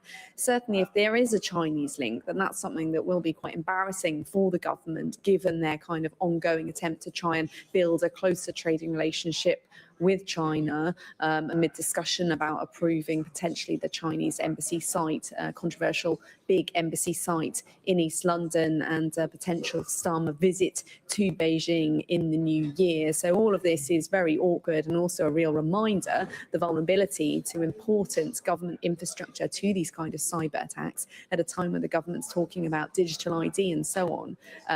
Further attacks on government data only serve to raise more questions about the security of that going forward. Now, a 15-year-old boy charged with the murder of 9-year-old Aria Thorpe in Weston-super-Mare is set to face trial.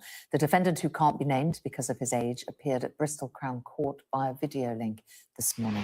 Our West of England and Wales correspondent Dan Whitehead is outside court with the latest. Morning to you, Dan. Particularly shocking murder given the age of the victim, 9-year-old little girl, and also the age of the accused. What can you tell us?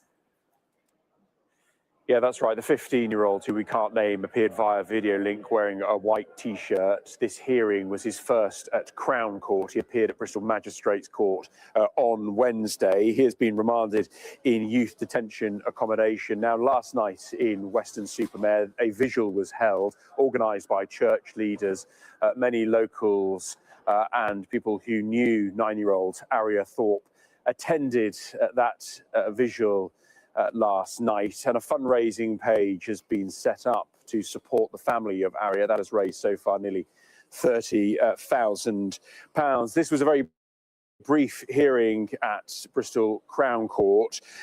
He, of course, is facing charges of murder. He has been remanded in youth detention accommodation. The next court appearance will be on the 16th of March. There was talk of a provisional trial date at the prosecution, believing that the trial may last around 2 weeks, and a provisional date for that trial was set of the 15th of June. Dan, thank you very much. Australia is launching a national gun buyback scheme and tightening its rules around gun ownership in response to the Bondi terror attack. It comes as hundreds of surfers and swimmers took part in a mass paddle-out and waterfront memorial earlier today to pay their tribute to the 15 victims of that attack. Our correspondent Nicole Johnston reports from Sydney. 2 caskets carried by mourners, another Sydney funeral, a final farewell. And here the bravery of Boris and Sophia Gurman, killed while trying to stop one of the gunmen during the Bondi attack. A heavy police presence. The couple remembered and mourned. These guys give a hope because figured out in a split of the second what's going on. Risk everything, risk their life, risk his life, risk life of his wife. He could walk away, and probably 95% of people would could have done that. He didn't. As people work through their grief, they're also demanding strong action. The government has announced a nationwide gun buyback scheme, the largest in almost 30 years. The terrible events at Bondi show we need to get more guns off our streets. We know that one of these terrorists held a firearm licence and had 6 guns, in spite of living in the middle of Sydney suburbs there at Bonnyrigg. On the other side of Sydney, at Lakemba Mosque, Friday prayers and a sermon dedicated to declaring that anti-Semitism has no place in this country. What is your message from the Muslim community to the Jewish community? Our message is a message of solidarity with them. Okay? We wish them the best.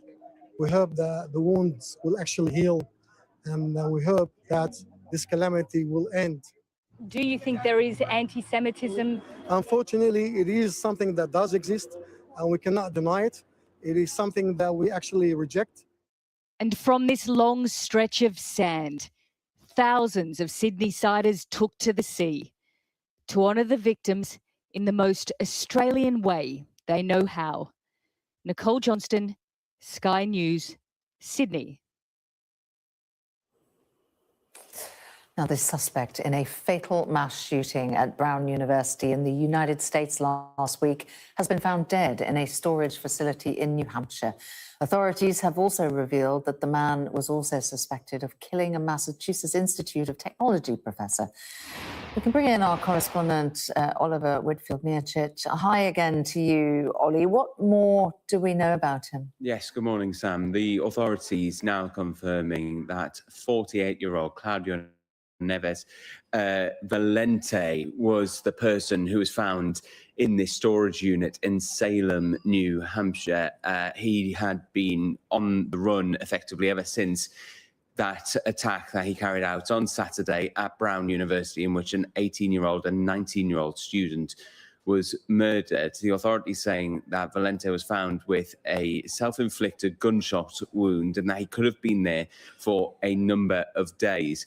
Now, 2 days after he carried out that attack at the university where students had been sitting their exams, he then went and murdered a former associate of his, somebody that he knew from back in Portugal. He'd gone to university with this professor who was working at the Massachusetts Institute of Technology. The authorities say that they have left no stone unturned in their wide-ranging investigation, which also saw the FBI offering a reward of up to $50,000 for any information that would lead to Valente's arrest.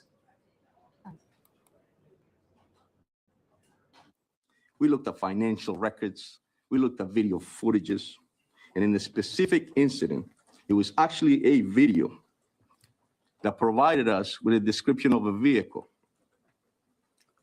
That was corroborated through a tip that was received to the tip center. That room was packed with detectives, agents, receiving calls on a daily basis. We started early and left late. The Trump administration has already made some changes in the wake of this attack. Kristi Noem, the Secretary for the Department for Homeland Security, has put the following statement up on X, saying the Brown University shooter Claudio Manuel Neves Valente entered the United States through the Diversity Lottery Immigrant Visa Program in 2017 and was granted a green card. This heinous individual should never have been allowed in our country. In 2017, President Trump fought to end this program following the devastating New York City truck ramming by an ISIS terrorist who entered under the DV-1 program and murdered 8 people. It then concludes, at President Trump's direction, I'm immediately directing USCIS to pause the DV-1 program to ensure no more Americans are harmed by this disastrous program. This isn't the first time that we've seen a reaction from the White House when it comes to an attack on US soil. Only in November, 2 members of the US Army, the National Guard, were attacked, that time by an Afghan national. And in the wake of what happened there, we saw the administration over in the US bring in tougher immigration rules for a number of countries, but included among them was Afghanistan too. All right, Ollie, thank you. You're watching Sky News Today. Coming up, Democrats release more Jeffrey Epstein photos with the crucial deadline for the rest of the files now just hours away.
Hello again. Democrats have shared more photos from Jeffrey Epstein's estate just hours before the US Justice Department's deadline to release all of the files that it has on the paedophile. The latest release includes redacted images of passports and also quotes from the book Lolita scrawled across a woman's body. Our US correspondent James Matthews reports. Jeffrey Epstein, his crimes, victims and associates is a story told in documents left behind. There are thousands due to be published by Friday. This was a Thursday advance. The convicted sex trafficker is seen among 68 files released by Democrats. There are images of the company he kept, even if that doesn't imply wrongdoing on their part. Epstein's seen here with Noam Chomsky, the academic. David Blaine, the magician, is left of frame here. Comedian Woody Allen is in the center of this picture, with Epstein on the right and on the left, Dick Cavett, the US TV personality. This is Steve Bannon, Donald Trump's former advisor with Epstein, though in this document drop, there's no mention of Donald Trump himself. This image shows a foot with prose from the book Lolita, a book about a man's infatuation and abuse of a 12-year-old girl. Epstein and Maxwell didn't just abuse her. It mirrors the criminal conduct of Epstein himself, as laid out by survivors and their supporters in Congress, who await the release of the files in full. Do you feel there will be a cover-up to any degree? See, that's what I don't understand. I would presume that everybody in this cabinet who's appointed, whether it's Kash Patel or Pam Bondi, they're not implicated in these files. There's no way. So why wouldn't they be completely forthcoming? Why would they be reluctant? Because any reluctance after the passage of this bill or obfuscation or delay, it runs the danger of being criminal in nature. The latest release of documents shows a text exchange in which a woman and money are discussed. There are passports from a number of countries. The F for female still visible alongside the redactions to protect identities of victims of a sordid criminal enterprise. This is a map of Great St. James, Epstein's Island. And this is a letter from behind bars, apparently from Epstein to the love of my life. We've had a drip feed of the files. Friday is deadline day for full publication. How much we learn will depend on how much we see. That will only become clear when they're made public.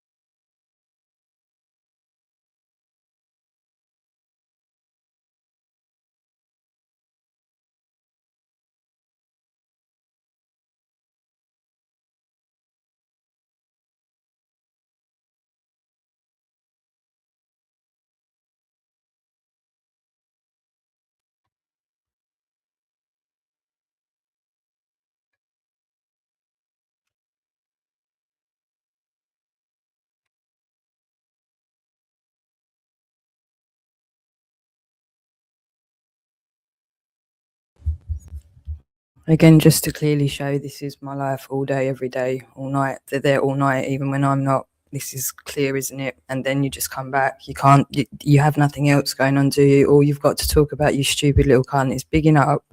That, I mean, it's just fucking pathetic. Why are you talking about my children and their father all the time, you fucked little nonce cunt pip? Who the fuck are you, you demented little shit?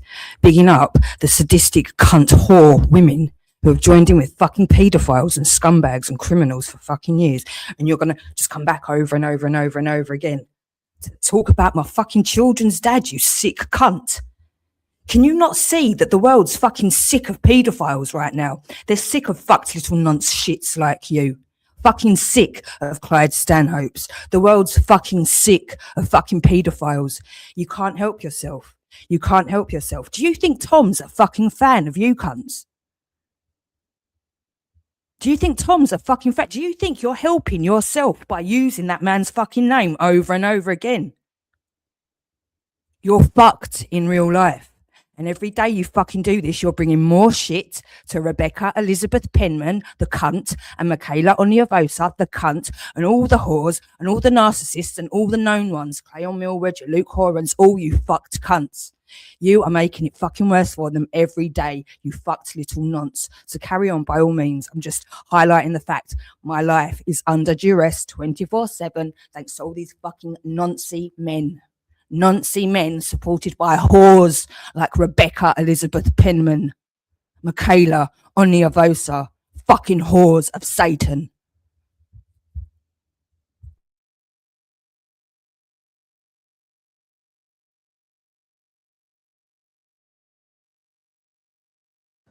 For all the talk about their impact, that will be dictated by the detail. James Matthews, Sky News in Washington.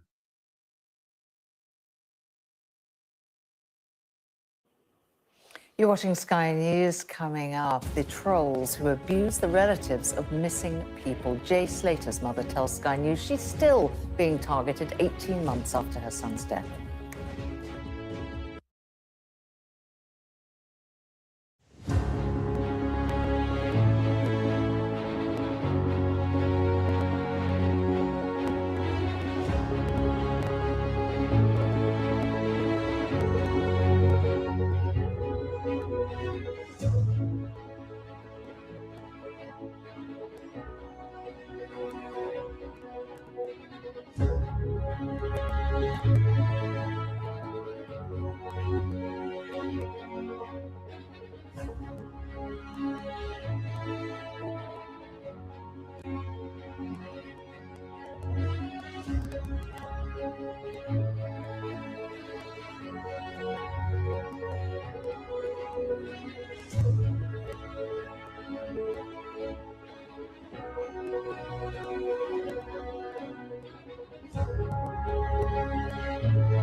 Now, the disappearance of Jay Slater was gold dust to online trolls. For weeks, people flooded social media with conspiracy theories about what had happened to the teenager who went missing on holiday in Tenerife.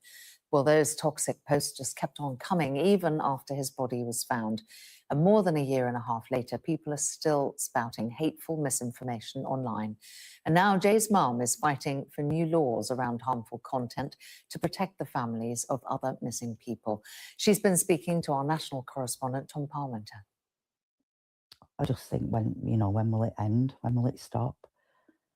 Just been absolutely crucified and ripped to pieces. There's hundreds of millions of pieces of Jay Slater content. Even now, 18 months after his death in Tenerife, it's still brutally picked over. Debbie deserved to lose her son. How do you know it's Jay in that coffin that he needs digging up? Just scroll and scroll and scroll, and they're still there. I don't think I'd be here if I sat every day and read everything that was being said. I really don't. The free-for-all has continued even after the coroner confirmed that Jay fell and died in a tragic accident. I've learned that there is a very, very dark side to social media. Really dark side that is affecting too many people. We just want to have some, legislation around content. It's about the platforms, having that responsibility to take down the misinformation, the harassment, bullying. It's tragic anyway, but having to deal with all that as well, it's just been horrendous. Yeah, sorry, I said I weren't going to cry. Yeah, me be there now, say, come on, Mum. Stay strong, go for it. Charities like Missing People support calls like these to protect families. It feels quite out of control. We know with the development of AI, there's going to be even more complicated kind of issues in terms of people kind of creating fake news about missing cases, potentially making fake content using missing people's faces or voices. And we know that would just be horrendous for families to have to see. So where do the moral boundaries lie? We've come to one of the biggest gatherings of content creators and true crime enthusiasts. It's very easy these days just to be a keyboard warrior and pop something on and have no prior knowledge. In fact, they've helped solving some cases, haven't they? And they've helped to unpick things that maybe authorities haven't had the resources to do. Unfortunately, views means more money. And until that gets looked at, I don't think any regulation will come in. It's in the interest of social media networks to get more views, more hits. But the National Police Lead for Missing People cases has told us this constant stream of content does disrupt their work. It takes policing away from those inquiries that we need to be following, because it's fake, it's false information, it's hurtful, it's harmful to the families, but it's also then misdirecting police investigations. People have freedom of speech, But there is a line. And what I would say to those members of the public is please do not cross that line. Debbie wants her family to be the last to suffer this level of abuse online. I wouldn't wish it on anybody to have to go through what we've been through. I really wouldn't. Just, it's torture. I just look at his picture and just it's the last thing I can do for you, jail. I will try my blooming hardest. Well, Josie Allen is from the Missing People charity and joins me now. Josie, good to see you this morning. This is, in some ways, a hidden problem, isn't it? The trauma for families of what they're already going through, and then they've got all of this on top. Yeah, so I mean, families are in just the most devastating situation already. If you are worried about a loved one, you have no idea where they are. You worry that the worst might have happened to them or that they might be suffering somewhere. And often families want public attention. They might want media because that's the only way to generate sightings, to generate leads and hopefully get their loved one found.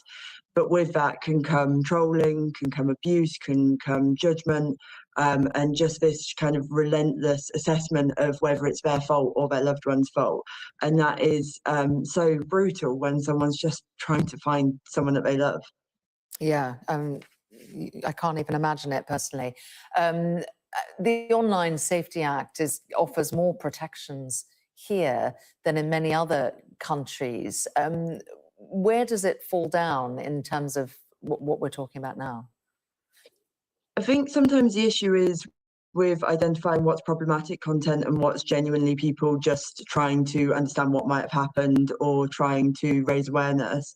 So there is a really fine line of where it tips over into sort of abusive or negative for the investigation. And I also think that the social media platforms aren't quick enough in responding in their own guidelines. So we do see abusive posts. We do hear from families who have experienced kind of real harassment and have reported it, but the response is very slow or none at all, even though actually that's already kind of against the rules of the platform on which it's being posted. So I think there's some responsibility to be taken there by the companies as well. And with reports that many of these platforms are reducing the number of people who are doing online moderation, has it got worse? It's hard to say. This is a problem we've been hearing about for years, but yes, I think we're probably hearing a bit more about it, and it's hard to imagine that it won't get worse with any kind of reductions in moderation, any kind of sort of focus on free speech rather than people's safety and well-being, and with the introduction of AI, we are concerned that that could make it worse as well. Is there also a concern that the intrusion into the privacy of the person who is missing can be counterproductive in them letting themselves be found, potentially? Yeah, absolutely. So there's always two sides to a missing person incident. There's the family who are looking for them and are worried for them, or loved ones if it's not family. But yeah, the missing person themselves, we obviously always hope that a missing person is going to return, and tragically for some situations that doesn't happen, the person is found to have died. But actually in most cases a missing person does come back, and they then have to live with that digital footprint. They may see everything that's been said about them. So we really urge the public to still care about missing people, still post about information that can help the investigation, not just speculation, but real information. So still be involved, but just remember that there is a real person behind that. There's someone who is faced with everything you write, whether that's their loved ones or the missing person themselves, and just be kind and compassionate as much as possible. Yeah, and we were talking about the Online Safety Act, which, you know, relatively speaking, is quite advanced here, isn't it, compared to many other countries? How realistic is it, do you think, that the law can be amended or changed, given that it's already more progressive here than elsewhere?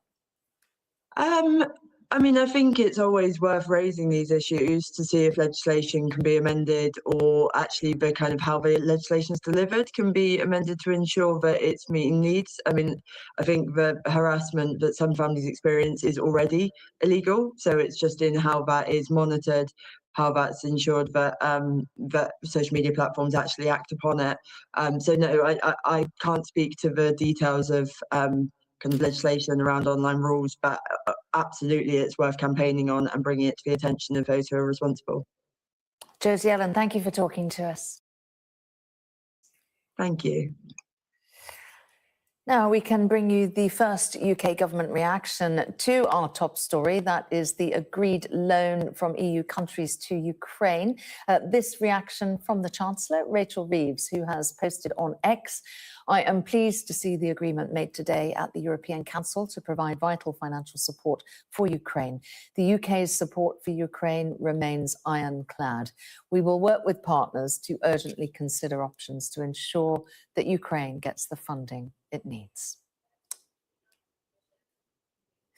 You're watching Sky News today. Do stay with us. That mysterious object in the sky, well, it's got some scientists talking. Some even say it could be an alien invasion coming.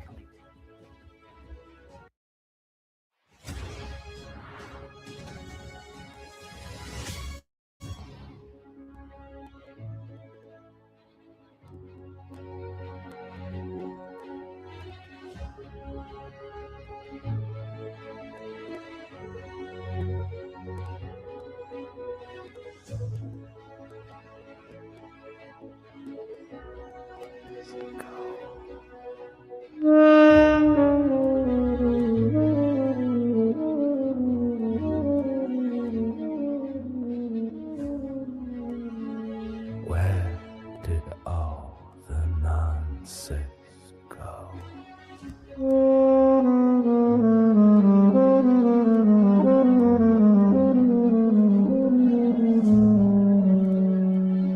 Where did all the nonsense go?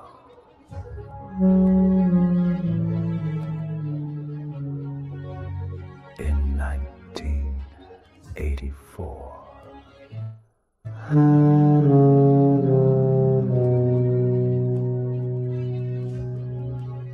Lurking on the World Wide Web. Lurking on the World Wide Web. Lurking on the World Wide, waiting to open our kids' door.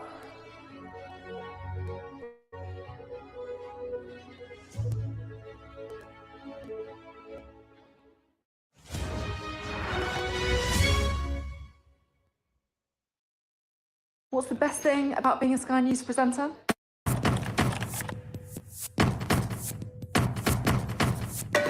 We've done the work and the reading, so you don't have to. Being a Sky News presenter.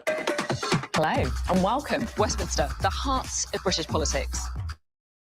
I'm so sorry about what happened to you. So what on earth is going on? It's not true. Can I tell you what I think? It's really unusual. Mornings with Richard and Frost. Let's crack on. Let's get started.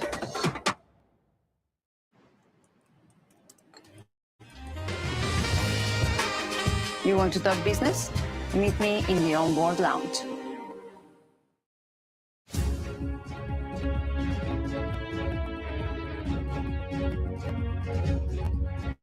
Bode well for you or for the rest of us, really. It just turns into a traffic map.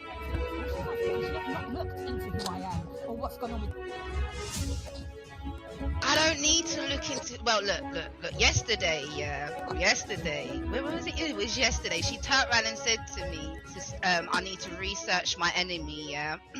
So I researched my enemy, and the first thing that came up was her dead dad. Thank you.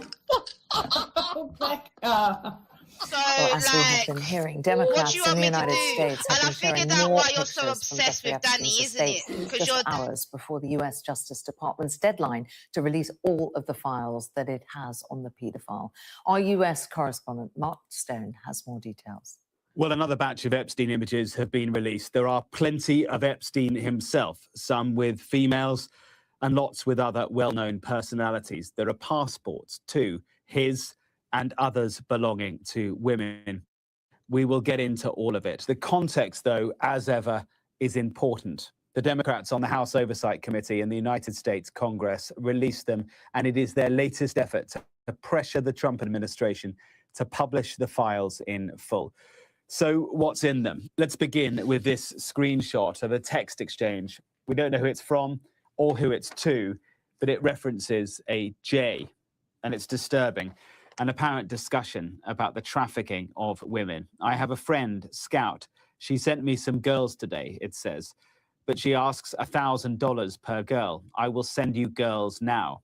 Maybe someone will be good for Jay. Then it lists details of one 18-year-old. The redactions were done before the release. And then there are these passports. They all belong to females from Lithuania, Russia, Ukraine, South Africa, the Czech Republic, Italy. All the personal details have been redacted. That happened before their release. There's a passport too belonging to Epstein himself, and it shows the official note within it designating that he had been convicted of a sex offense against a minor. We know that he traveled widely on this passport. Then there's this, images of an unidentified female with writing on her body. They're quotes from the book Lolita, that work of fiction about a man who had an obsession with a 12-year-old girl. Many of the images have no context or explanation. There's this document from the Palm Beach Sheriff's Office, Department of Corrections. It's dated Christmas Day, 2008. That's when Epstein was in jail for sex offenses. And it's an inmate request form. And it requests the love of my life. No more context. There's this of a crossbow. There's an image of medication commonly used for urinary tract infections, and there are plans for building work on his island in the Caribbean, and more photos of his acquaintances as well. Woody Allen, Steve Bannon, Bill Gates. There are images of Epstein with Noam Chomsky too, the professor and political activist. Remember that association with Epstein does not equate to any wrongdoing. The Justice Department release of all they have on Epstein is due to happen in the hours ahead on the orders of a once reluctant president. Then we should get much, much more detail on the life and the crimes of Jeffrey Epstein. Mark Stone for us there. Well, it has been almost 9 years since the end of the devastating Battle of Aleppo during the Syrian civil war. The human cost of Syria's nearly 14-year conflict left tens of thousands of children either dead or injured, thousands displaced without food or water. Well, earlier, the International Children's Peace Prize winner, Bana Alabed, told Sky News what it was like to be one of those children. I knew that I wasn't the only one who was enduring this amount of pain and fear, the constant fear that didn't allow us to sleep at night. I was always seeing children in the streets when I used to go outside, even for a little bit, crying. They had no parents, they were looking after their siblings, and that made me question. We as children, are we supposed to think, oh, are we going to drink water or eat? No. That's not how a child should live.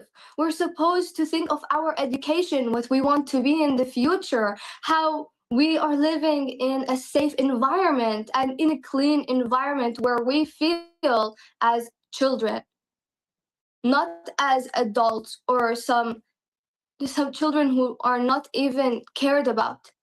I didn't feel like anyone cared about us when we were in the war, because I knew that people were listening, people were seeing what was happening, but there wasn't any action done. And that made me question, are people okay with seeing what's happening to children? Are people okay with seeing us suffering and crying and losing our lives and not caring? We are right now in a lost generation. So many children are asking to have simple things like education or a safe place to sleep, where they don't have to keep worrying about their siblings. Because as I mentioned, we as children who lived through war, we stopped caring about ourselves. We just cared about the people around us. And I don't think any child should live through that. Now, an interstellar visitor is going to be swinging by Earth today.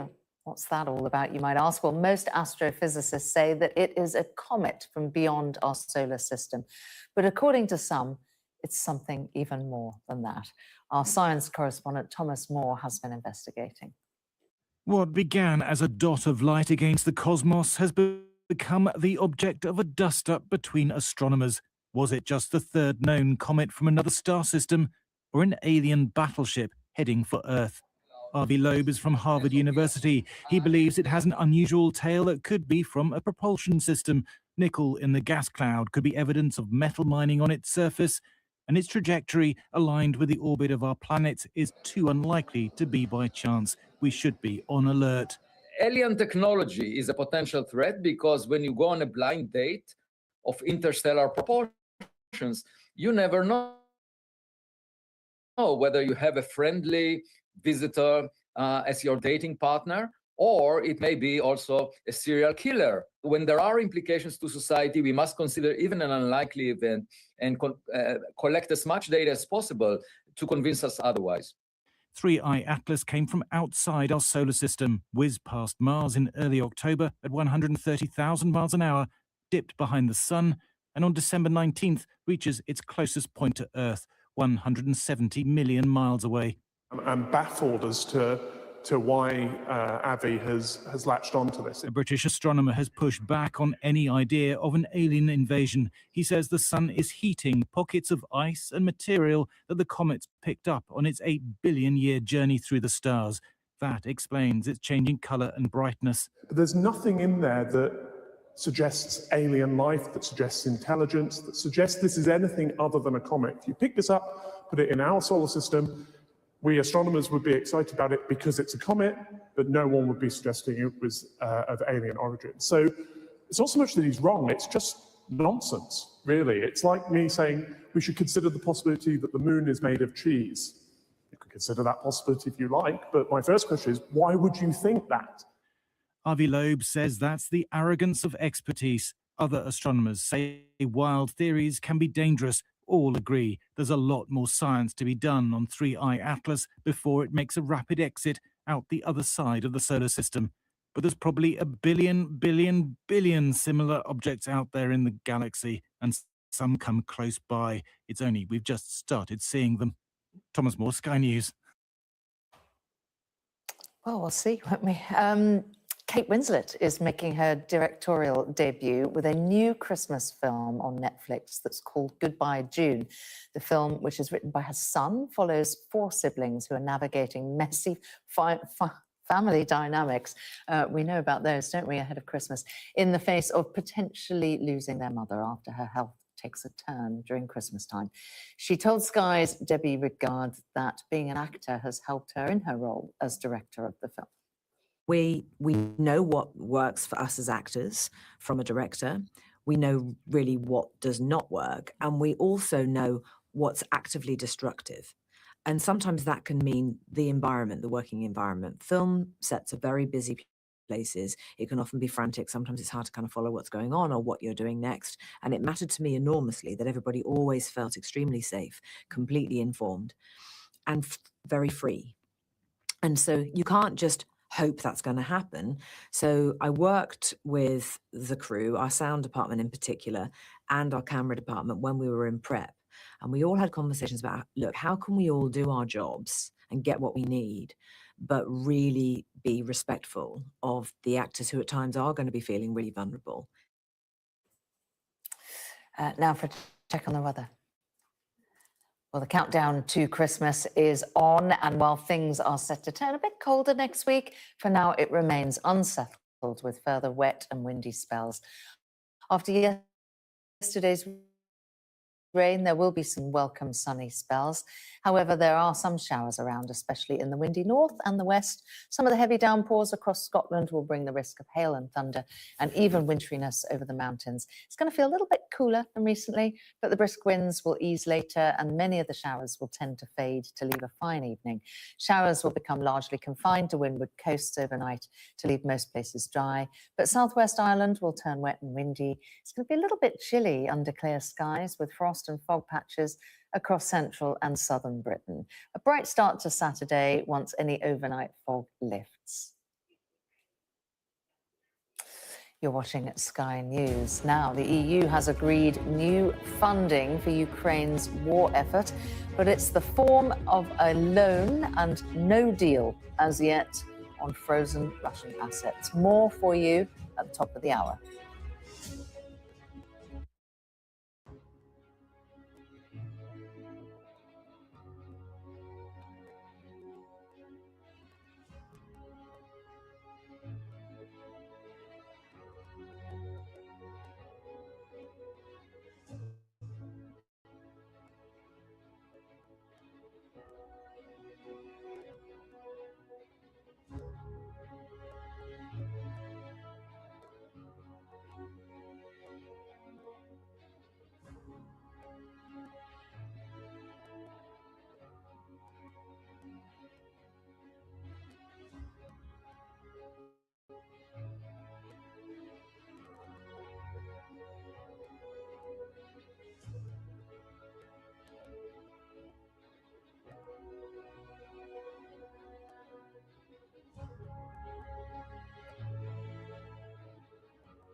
This is Sky News Today. It is 12 o'clock. I'm Samantha Washington. Here are the headlines. The EU agrees new funding for Ukraine's war effort, but no deal on frozen Russian assets. At his annual television news conference, President Putin says the ball is in Ukraine's court. We do not believe that we're responsible for the death of people because we did not start this war. Also ahead, a teenager appears in court charged with the murder of 9-year-old Arya Thorpe. In Sydney, surfers and swimmers pay tribute to the victims of the Bondi attack.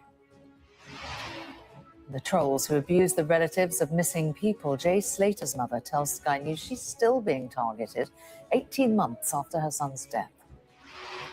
Plus, the mysterious object in the sky that has got some scientists talking about an alien invasion.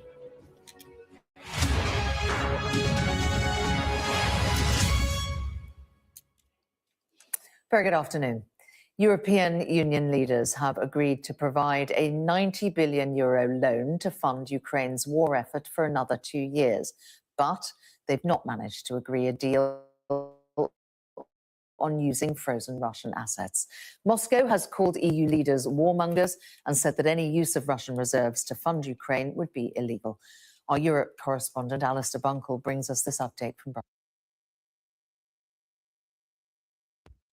Just before I pop out again, I'm going to leave the news running for a little bit. Look how frantic you are. I don't have to keep giving a running commentary of what's going on here. You're flapping paedophiles. You just saying, Jake is one, that's a fact. Well, that means nothing. You're anonymous and it's not going to bother us, so we're not going to argue with it. We're certainly not going to invest years of our lives trying to find you, trying to silence you, because we're not paedophiles. So there you go, water off a duck's back. I'm just about to carry on with my day like you didn't even say it. See the difference? See the difference? And plus you're anonymous, so you've got no ID, you've got no stand-in. That means nothing to anyone anywhere. And it's not true. So even if you had an ID right there, it would still mean fuck all to us. Now, you lot are anonymous and still shitting yourselves because you got called the paedophile. And you can't go anywhere else. And all you can do is attack me and your venom and your anger and your frustration and your craziness and all of your possession and everything because you are paedophiles, aren't you? Why else would you be nuts? Why would you be going so nuts 24/7 hounding me if you weren't a paedophile? Any ideas, anyone? Any ID, anyone? You're anons, you thought you would get away with your shitty behaviour.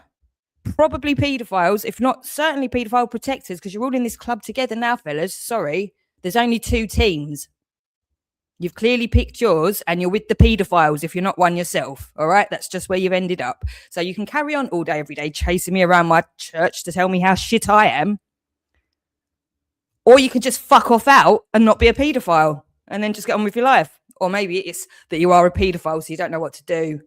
See, there's only so many options as to why you're all still around me 24/7, giving me shit and trying to call me a paedophile. Like that's going to fucking work anywhere. You stupid, fucked cunts are making it so much worse for the whores.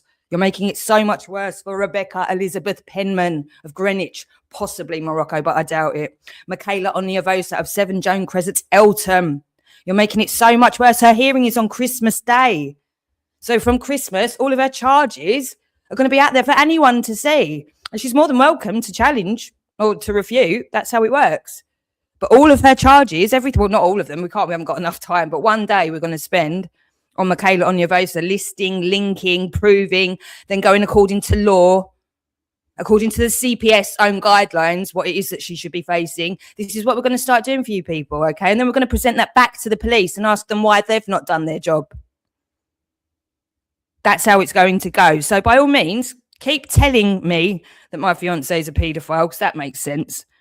You fucking nonce. You're fucked, and you're really making things worse for the cunts, the women, the real fucking known whores of Satan. Rebecca Elizabeth Penman, Michaela Oniavosa, Babs, Wendy Wu, Valerie Stroud, blah, blah, blah.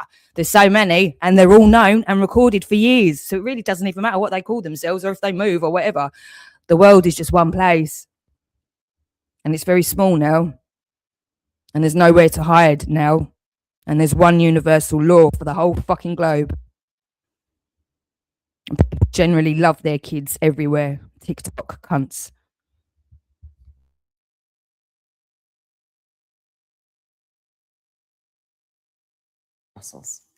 It's a deal, but it's not the deal that we were expecting. I mean, the headline is that Ukraine is getting the money that it needs. Without it, by April, they could start to basically run out of money. Vladimir Zelensky was here in Brussels yesterday to make the plea to leaders in person. When I spoke to him after that, he said drone manufacturing, weapons manufacturing, for example, wouldn't be possible if they didn't have this money. Basically, it would really put at risk Ukraine's ability to carry on fighting Russia and defending its own territory. So it's really vital money. I don't think ultimately Ukraine will really care too much about how it gets to them as long as they get that money. The plan had been to use frozen Russian assets, most of which are being held at a clearing house here in Brussels, and give that money to Ukraine. That always had a bit of opposition, particularly from the Belgians, because they felt, perhaps justifiably, that they would be very exposed to any Russian retaliation, legal or otherwise, and it could put them on the hook for billions of euros in the future if Russia decides to take it through the courts. And there was attempts to try and alleviate those concerns, to try and share the consequences, share the pressure amongst European countries. But ultimately, I think doubts started to European countries. But ultimately, I think doubt started to creep in many other countries as the negotiations worked their way into the early hours of the morning. And so it's plan B, a plan that actually, up until late last night, had been pretty much rejected, and that is to use untapped funds from the EU budget as a kind of an interest-free loan to Ukraine. The idea is that the EU will be paid back at some point in the future through compensation that Russia will pay to Ukraine for invading the country and doing so much damage. It's the theory, at least. But given that, and we're hearing it kind of from President Putin this morning, given that we're not anywhere close to a peace deal, let alone a position where Moscow is going to agree to hand over billions of euros to Ukraine or the EU, I think that's pretty unlikely. And Alistair, given that the amount of money via this loan is about half what perhaps Ukraine was hoping for in those frozen assets, is the idea that in securing that loan from those EU countries, that they then can potentially unlock further funds from other sources such as the IMF? So the total of the frozen assets was about 210 billion euros, and this loan is for 90 billion euros, so kind of just under half. It's supposed to fund Ukraine, certainly partially, if not fully, to continue fighting for the next 2 years. And that means they continue paying soldiers, to continue producing weapons, continue also just paying day-to-day, month-to-month, year-to-year sort of expenditure that every country has. So it should be enough for that, plus money from other allies, like the UK, for example, which obviously is not a part of what happened last night because they're not a part of the EU, potentially America as well, although they can't rely on America because President Trump keeps changing his mind and his position regarding Ukraine, although Congress has just signed off on a smaller aid package to Ukraine for the next year. So taken collectively, they should now have the money they need, and yes, it might then allow them to go through other instruments as well. And I think, if the EU has agreed this, then potentially they could top it up at some point in the future. And as I say, those Russian funds remain frozen, although they remain untapped for now. Well, we're going to cross over to Swansea Crown Court now. Mr. Justice Nicklin is sentencing Ethel Mills and Geraint Berry for conspiracy to murder Christopher Mills, who was her husband, after an attack that took place in September 2024. Let's listen. Reportedly written by Christopher Mills, which he wanted printed. On the 27th of August, Mr. Berry recruited Stephen Thomas, who drove Mr. Berry to the caravan park on 2 occasions on what were clearly reconnaissance missions. On the 20th of September 2024, Mr. Berry and Mr. Thomas travelled again to Canarth. Mr. Berry sent Miss Mills a text at 4 minutes after 10 at night to say that he was on his way. Miss Mills replied by asking whether Christopher Mills would recognise him. Mr. Berry had equipped himself with a rucksack containing the fake suicide note, gas masks, cable ties, which had been prepared to be used as makeshift handcuffs and leg restraints, and 2 air pistols. Both men wore dark clothing, gloves, and balaclavas. As the 2 men approached the caravan, Mr. Berry gave Mr. Thomas one of the pistols, but said to him, "Don't worry, this one doesn't work." When Christopher Mills answered the door, Mr. Berry struck him in the face with one of the pistols. Mr. Mills fought back, disarmed his attackers, and they fled. Michelle Mills witnessed the attack and called the police. Mr. Mills thought that he had been the victim of an armed robbery. Michelle Mills knew the truth. She knew that Geraint Berry had come to the caravan to execute the plan to kill her husband. A short time after Mr. Berry had fled, Michelle Mills sent him 2 text messages. The first, "Police have been called.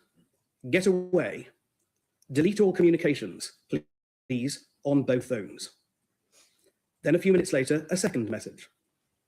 "Are one of you bleeding? I know who was with you. Chris did not recognize you or the other one. I won't say anything." Michelle Mills deleted her own messages. Geraint Berry did not. Later, his messages would provide the key evidence to prove the plot to kill Mr. Mills. Both Mr. Berry and Mr. Thomas were quickly apprehended by the police not far from the caravan. Michelle Mills initially lied to the police, claiming not to know the attackers. However, messages on Mr. Berry's phone revealed the truth. Michelle Mills was arrested after evidence showed her involvement in the planning. Christopher Mills has given 3 victim impact statements. The first statement was given shortly after the incident. In the second statement, provided shortly before the trial, he spoke of the impact on his mental health and that he'd been diagnosed with stress and anxiety. He's reported having a lasting scar as a result of being struck with the pistol, and the scar, he says, serves as a lasting reminder of the incident. He fears that tinnitus that he has developed was a consequence of being struck by Mr. Berry. He expresses apprehension and describes himself as a changed person. In the most recent statement, prepared after trial, Mr. Mills has stated that he has now lost his job as a result of the offence. He says that his day-to-day routines have become a struggle and that he suffers from fears and flashbacks. He has added that William His adopted son, and the son of Michelle Mills, has now dropped out of university because of the stress caused by what has happened. Geraint Berry is now 47 years old. He has 11 previous convictions. His most recent conviction dates from September 2017, where he pleaded guilty for 2 offences of breach of a restraining order, which was imposed for a previous offence of harassment. Mr. Berry also has a conviction for battery in November 2010, for which he was sentenced to an 18-month community order. I have been provided with reports about Mr. Berry's constructive work whilst he's been held on remand. Stephen Thomas is also 47 years old. Apart from a driving offence in 2021, he has no previous convictions. Michelle Mills is 46. She has no previous convictions. I have been provided with a character reference for Miss Mills relating to the work that she has undertaken for the Shannon Trust whilst in custody. I also have details of her achievements whilst in prison on remand. The Sentencing Council has issued sentencing guidelines for the offences of possession of an imitation firearm with intent to cause fear of violence and guidelines for perverting the course of justice. There are no guidelines for conspiracy to murder, but it is agreed that the guidelines for attempted murder are suitable for the court to have regard to those when considering offences of conspiracy to murder. Turning to those attempted murder guidelines, I assess the culpability as category B, high culpability, because of the significant planning and premeditation. I'm not satisfied on the evidence that the offence was committed for financial gain. In terms of harm, I assess the offence as category 3. Although I do accept that Mr. Mills is struggling with the continuing impact of this offence, I am not satisfied that the evidence demonstrates that he has been caused serious psychological harm as the prosecution submitted. The sentencing guidelines recognise that some psychological harm is likely to be caused by being the victim of offences. And the starting points and the sentencing ranges in the sentencing guidelines reflect that. For a category B3 offence, the attempted murder guideline provides a starting point of 20 years imprisonment with a range of 15 to 25 years. Turning to the aggravating and mitigating factors of the offence, I do not treat Mr. Berry's previous convictions as significantly aggravating, but he does not have, therefore, available the mitigating effect of having no previous convictions, which is the case for Miss Mills. The offence was committed in Mr. Mills's home. For Mr. Berry, there are aggravating features of the use of an imitation firearm and balaclavas. For Miss Mills, she deleted messages and lied to the police in an effort to cover up the offence. Beyond those matters, there are no other aggravating factors that have not already been taken into account when categorising the offences on the sentencing guidelines. Mr. Berry and Miss Mills fall to be sentenced on the basis of the harm that they intended, which was to kill Mr. Mills. There is usually little mitigation to be found in the fact that the plan was not a very good one, that it was poorly executed, or the prospects of successfully carrying out were slim. Nevertheless, I accept that the court, in fixing the appropriate sentence in the guideline range, can have regard to these factors as a matters relevant to harm to ensure that sentences across a range of offences in the category are proportionate. Turning to the imitation firearms offences, to which Mr. Berry and Mr. Thomas pleaded guilty, it is common ground that the offence falls in category A in terms of culpability because of the significant planning and conduct intended to maximise fear.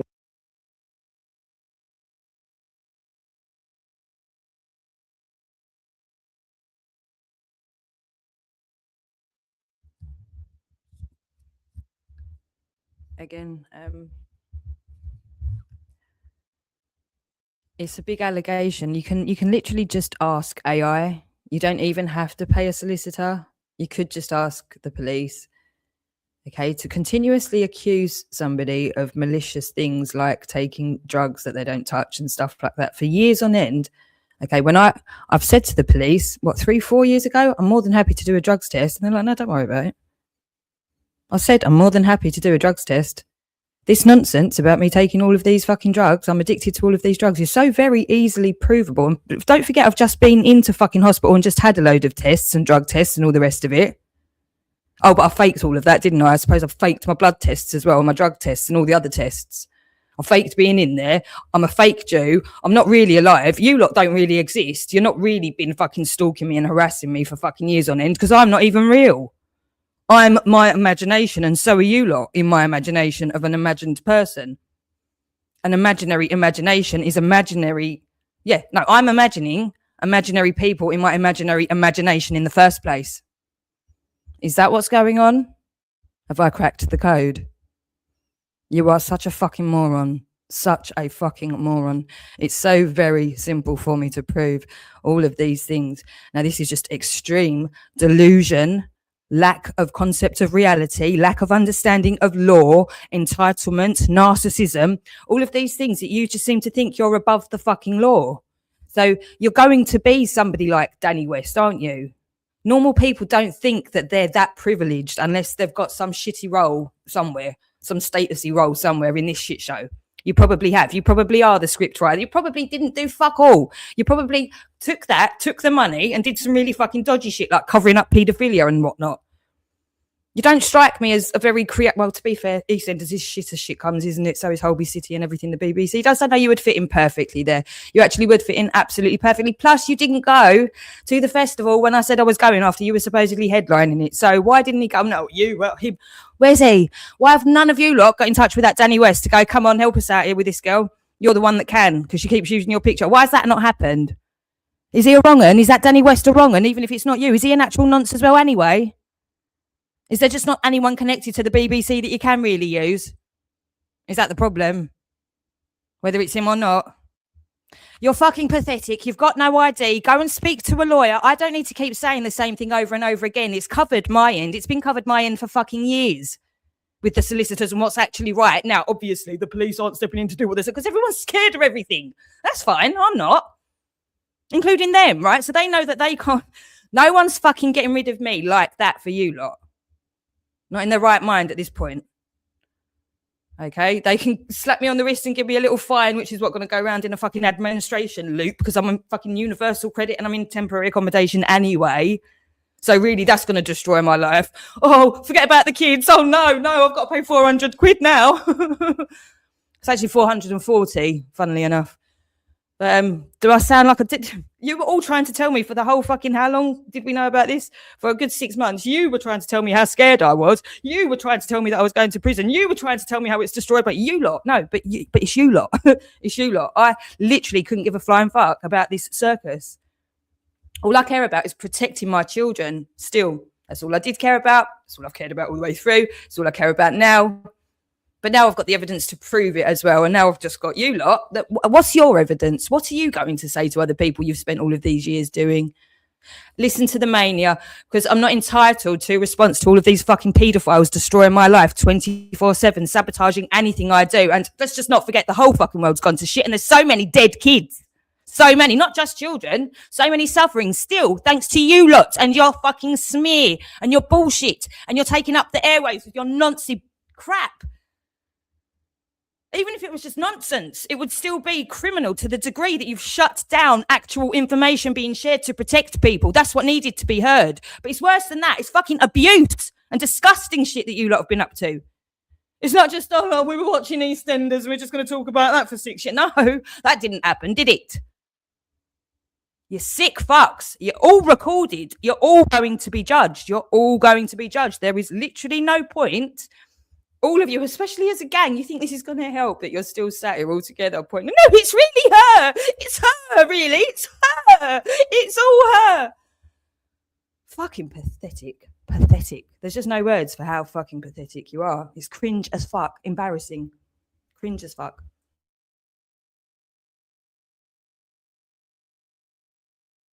Or distress, arising in this instance principally from the use of balaclavas. I am not satisfied on the evidence that Mr. Mills caused serious psychological harm by the imitation firearms offence. First, I'm not satisfied that the harm described by Mr. Mills, for the reasons I've said, reaches the level for this category on the sentencing guidelines.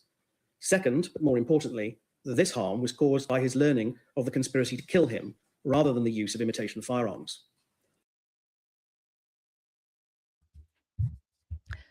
Again, just last one for the record.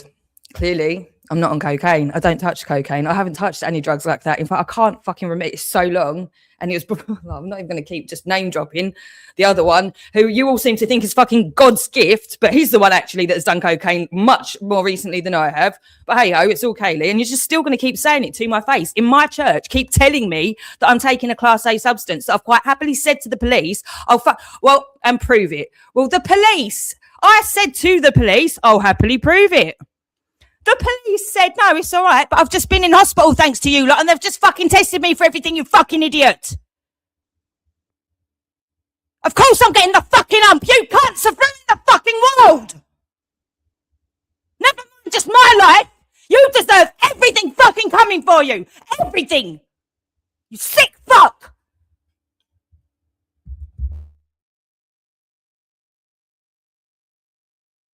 I assess harm, therefore, at Category 3. Applying the guidelines for use of imitation firearm on that basis, the starting point is 2 years imprisonment with a range of 1 to 4 years. As to the aggravating and mitigating factors of this offence, it is an aggravating feature that the offending was part of a group activity in which Mr. Berry played a leading role. In mitigation, I am satisfied that there was an element of coercion or exploitation of Mr. Thomas by Mr. Berry. Finally, I turn to the guideline applicable to perverting the course of justice. Miss Mills' offence falls to be categorised as culpability A because of the seriousness of the underlying offence. Harm is Category 2. The deletion of the messages was, I am sure, done to destroy evidence of the conspiracy and not simply to hide her affair with Mr. Berry. The lies of the police had limited impact on the police investigation because of the speedy apprehension of Mr. Berry and Mr. Thomas and the subsequent retrieval and analysis of the messages on Mr. Berry's phone. There was therefore some impact on the administration of justice, but it was not overall serious. Applying the guidelines, therefore, the starting point is 2 years imprisonment with a range of 1 to 4 years. Pre-sentence reports have been prepared for each defendant. In his interviews with the probation service, Mr. Berry has sought to minimise his role and denies that he had any intention of killing Mr. Mills. He told the probation officer that the discussions between him and Miss Mills were directed simply to Mr. Mills getting hurt and beaten up, and that on the evening that he travelled to Canarth with the intention of hurting Mr. Mills and giving him a hiding. The fake suicide note that Mr. Berry had prepared and taken with him that night demonstrates that that was not the limit of the plan. Echoing Michelle Mills' evidence at trial, Mr. Berry told the probation officer that the discussion between the two of them of killing Mr. Mills was all fantasy. Mr. Berry reported in his interview that he'd been using cocaine and cannabis and had consumed alcohol on the evening of the attack on Mr. Mills. He said that he had done so for Dutch courage. Mr. Berry did question, during his interview, whether Michelle Mills had been playing mind games with him. Miss Mills' pre-sentence report concludes that she has almost no insight into her offending, minimises her actions, demonstrates no empathy, and regards herself as a victim. There is no remorse. The author of the report states that Miss Mills' involvement in the occurrent offence is indicative of highly manipulative behaviour and demonstrates the lengths she's willing to go to in order to achieve her desired aims. Set against that, the pre-sentence report and a separate psychologist report do shed significant light on the difficult childhood and trauma experienced by Miss Mills. I accept the submission made by Miss Rees-Casey that Miss Mills' background does perhaps explain the speed of the development and the intensity of the relationship with Mr. Berry. Finally, Mr. Thomas. I accept from the evidence at trial and from the pre-sentence report that has been prepared on him that at the time of the offence, Mr. Thomas was struggling significantly with the bereavement following the suicide of his brother, and that he had mental health vulnerabilities. At this low point, he was particularly susceptible to being recruited by Mr. Berry. There was an element of false or misplaced bravado in the text messages exchanged between him and Mr. Berry, and indeed his willingness to get involved. He could and should have withdrawn from assisting Mr. Berry on the evening of the 20th of September 2025, as soon as it became apparent to him what Mr. Berry intended to do. Mr. Thomas bitterly regrets his actions and expressed his remorse in his meeting with the probation officer, which the officer considered to be genuine. He apologised to Mr. Mills in the meeting. There are 2 psychiatric reports for Mr. Berry. Mr. Berry has been diagnosed with complex post-traumatic stress disorder, but otherwise has no psychiatric issues or mental disorders.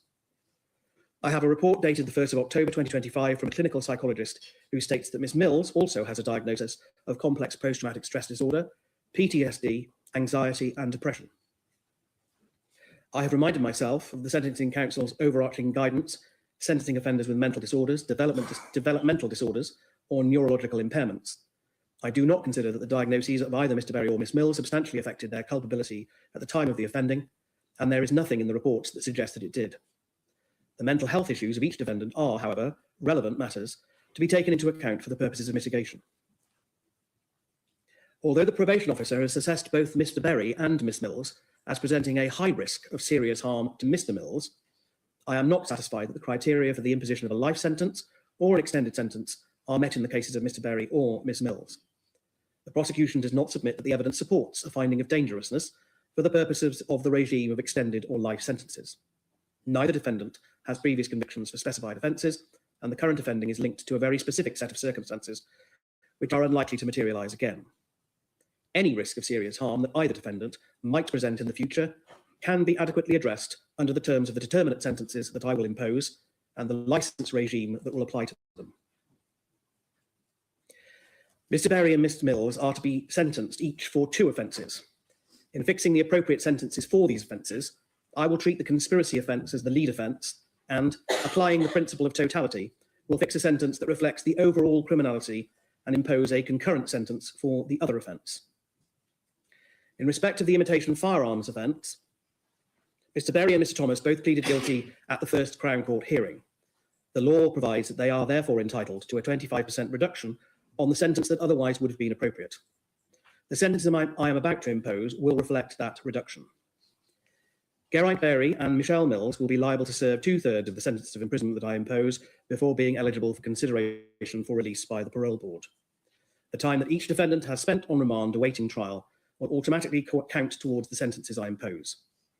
Any relevant statutory surcharge will be added to the sentences, and I make the order for forfeiture sought by the prosecution in relation to the items seized in connection with the offences.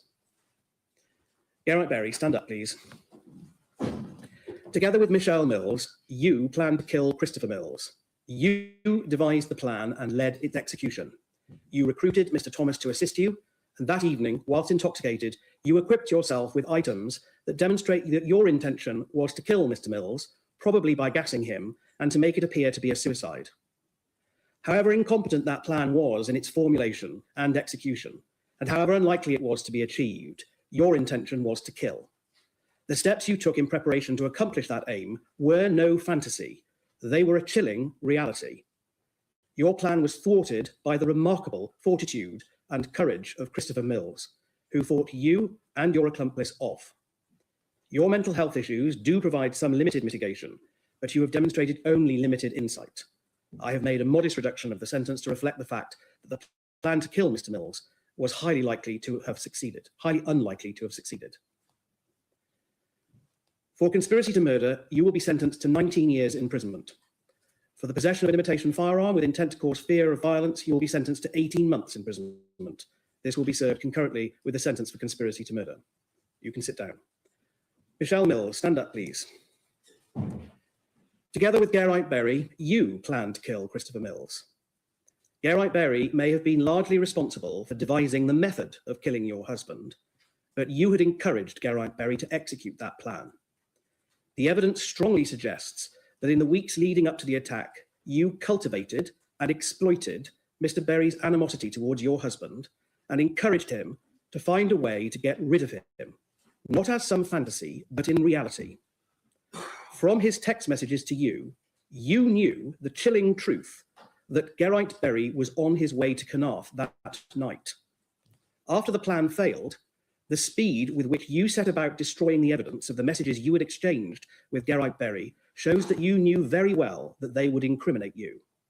Your principal personal mitigation comes from your lack of previous convictions and your childhood trauma, but the aggravating factors in your case mean that your overall criminality is equal to that of Geraint Berry. For conspiracy to murder, you will be sentenced to 19 years imprisonment. For perverting the course of justice, you will be sentenced to 18 months imprisonment. This will be served concurrently with a sentence for conspiracy to murder. You can sit down.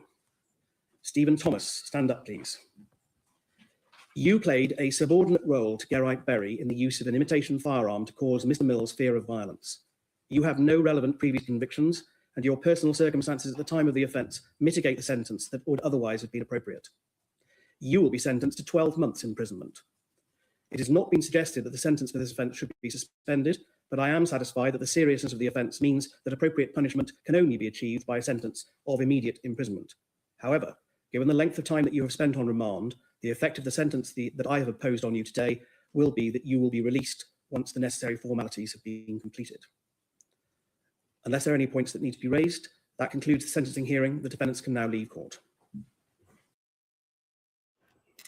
Well, we can just summarise that for you. That was the sentencing of both Geraint Berry, 47 years old, and also Ethel, known as Michelle Mills. Sentenced, they had been found guilty of conspiracy to murder her husband, Christopher Mills. It was a plan poorly executed, according to Mr. Justice Nicklin, but one in which he felt that he was going to sentence according to the harm that they had clearly intended. So 19 years, both for Geraint Berry and for Ethel, known as Michelle Mills, for conspiracy to murder her husband, Christopher Mills, a plan that was not successful. The judge praised the courage of Christopher Mills, who managed to put down that attack at his front door in September of 2024. We should also say that it was a sentence of 12 months for Stephen Thomas, who was in possession of an imitation firearm, but who had been found not guilty of conspiracy to murder. We can bring in our correspondent, Oliver Whitfield-Mircic. Hello again to you, Oliver. Somewhat complicated case there, but little doubt in the judge's mind of the intention to kill. Yes, and that intention to kill between Geraint Berry and his lover, Michelle Mills, also went by a separate name, but was known better as Michelle Mills, had been going on for quite some time. Now, Berry had messaged Mills on a number of occasions. 16 times he had suggested that they should kill her husband, and the methods that he had suggested included putting antifreeze in his gravy, smothering him with a pillow, and putting sleeping tablets in a drink. But it came after 2 failed attempts that on the evening in September 2024, both Berry and his accomplice Stephen Thomas had gone to the caravan site in Carmarthenshire, where the Mills had been having a nice time. By all accounts, they'd been having drinks in their caravan site, when at 11:30 at night, there was a knock at the door, and Mr. Mills went to open that door, at which point he was assaulted. But being a member or a veteran, he was able to disarm both the men. He grabbed their pistols. He was bloodied in that assault, and his wife called 999. Now, in that recording of the 999 call, he could be heard saying that he disarmed both of these men and that he needed an immediate armed response. And the authorities in Wales, knowing the seriousness of this case, dispatched a police helicopter, sniffer dogs, and they actually found the 2 male defendants in this case hiding in some nearby undergrowth, and on their persons was this imitation firearm, and also was a fake suicide note in a bid to try to hide their tracks. But we just heard there Mr. Justice Nicklin turning to Geraint Berry, saying that your intention was to kill. You were only thwarted by the remarkable fortitude and courage of Mr. Mills, at which point he was sentenced to that 19-year sentence. The same sentence also handed down to Michelle Mills. And this crime that they thought that they potentially were going to get away with completely unraveled thanks to the evidence that was visible on mobile phones, even though the authorities say that Michelle Mills had tried her best to conceal some of that evidence. When Michelle Mills was arrested, she even said to the authorities, I'm going to go to jail for this, and it's now proven the case. Yes, she will, and she'll be doing so for at least the next 19 years, minus the time that's already been spent on remand, I imagine. Ollie, thank you for the update on that case there, that sentencing handed down in Swansea Crown Court. Well, more court news. Bristol Crown Court now, and a 15-year-old boy has appeared charged with the murder of 9-year-old Aria Thorpe in Weston-super-Mare on Monday. Our West of England and Wales correspondent Dan Whitehead is outside the court there in Bristol. Dan, all murders are shocking, but this one particularly so, given the age of the victim, just a 9-year-old little girl, and the age of the accused, 15-year-old. Yeah, that's right. The 15-year-old, who we can't name, appeared here at Bristol Crown Court via video link. A very brief hearing. He has been remanded in youth detention.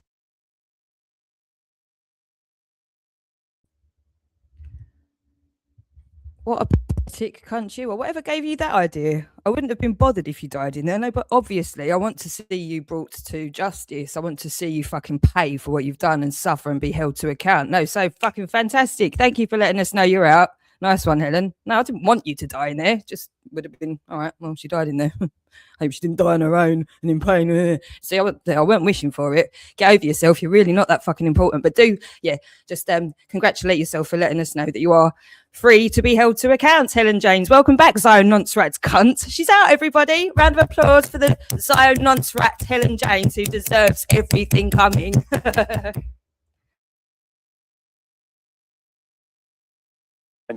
Accommodation, and it has been a really shocking case, one that has hit the community hard. Last night in Weston-super-Mare, the family and friends of Area Thorpe gathered for a visual. A large group of people gathered outside the home last night in Weston-super-Mare, and a fundraising page which has been set up by friends and family to help support Aria's family has already.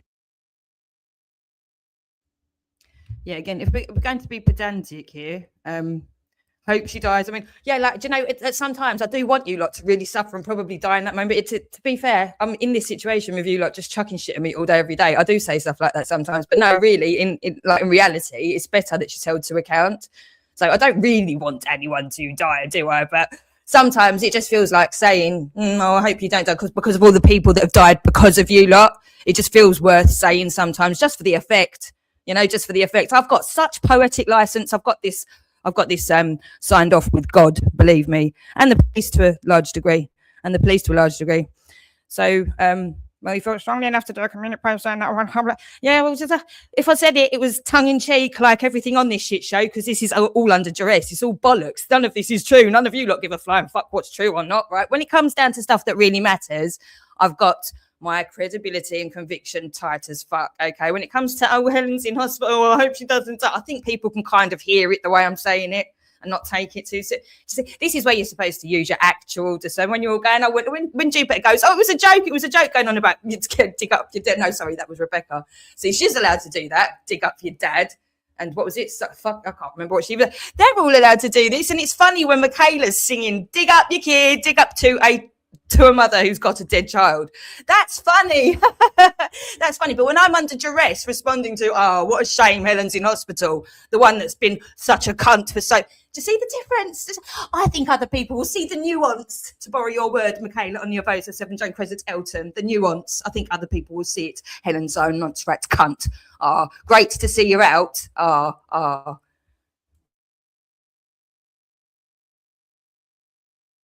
Raised nearly £30,000. Now, in terms of the court proceedings here today, this was the first appearance for the 15-year-old at Crown Court. He appeared at Magistrates Court here in Bristol on Wednesday. They were going through... No, I'm way beyond triggered. You're missing something here quite clearly. You're missing something here, aren't you? There's a lot of dead children, okay, in a lot of places, and it's thanks to you cunts. So I'm fucking furious. And I want you fucking cunts sorted out. However it needs to happen. Whether it's the police, brilliant. That should be what happens. But if it's not the police, I don't give a flying fuck what it is. But you need to be sorted out, and I'm fucking livid. And you can phone the police and tell them again how fucking angry I am. And I'm clicking my fingers and I'm giving my blessing because you cunts need to stop. You need to fucking get stopped. If you don't stop yourself and the police don't do it, someone needs to. Call 999. Go on. Call me triggered. I'm fucking furious. Do you know how many dead children there are? I'm fucking furious.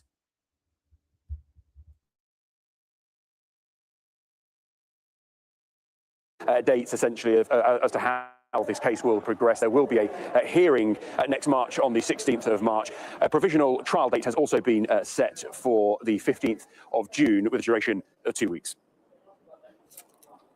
Okay, Dan, thank you very much. Now, Vladimir Putin has compared EU leaders to burglars for trying to use Russian frozen assets to help Ukraine. The Russian president also dismissed fears that Russia would attack Europe as nonsense. Well, it comes after the bloc has agreed a €90 billion loan to fund Ukraine's war effort for another 2 years. Well, our defence and security analyst, Professor Michael Clark, joins me now. Hello there, Michael. We even managed to get hold of you on your day off, so thank you for talking to us. What do you make of this? Ukrainians that I've spoken to today say that actually it's great that they've got the money, which they need to continue their war effort, but it's a very different signal that it's being sent to Russia, isn't it? Yes, I mean, the EU has done the thing they intended to do, which is to keep Ukraine going, because the Ukrainians had to have this money. And so they've got 90 billion euros over 2 years, which gives them the ability to continue, which is very important. So the EU has sent that message that they are behind Ukraine and they won't let Ukraine just be elbowed out of carrying on the struggle if they want to, for the lack of some finance. So that's the message. On the other hand, they weren't able to agree the central point, which was that it would all be based on security provided by the frozen Russian assets. And so the message it sends to Moscow is that Moscow's as it were, threats worked on the European Union. They've certainly worked on some of them. And Washington's attempt to stop it happening also had an effect. So it makes the European Union look as if they've caved in, both to Washington and to Moscow. Because if it was this easy, if they said, well, it's 90 billion secured against the untapped spending in the shared budget of the EU budget. Well, if it was that easy, they could have done it months and months ago. Instead of which, in the best EU tradition, they've done a good thing. They've done the right thing, in my view, but they've made themselves look weak and pathetic in doing it. Only the EU is able to do this. They actually have a successful summit and make themselves look weaker as a result of it. However, the underlying factor is that they're keeping Ukraine going. 90 billion is significant. They've done it in a way that they didn't intend to do because they simply couldn't agree. And even then, they have to take the decision by unanimity, which they have, but Hungary, Slovakia and the Czech Republic won't be charged. So they have opted out. Those three have been given an opt-out if they voted for it. And as one official said, no, they're not paying economically, but my goodness, they're going to pay politically at the end of all of this.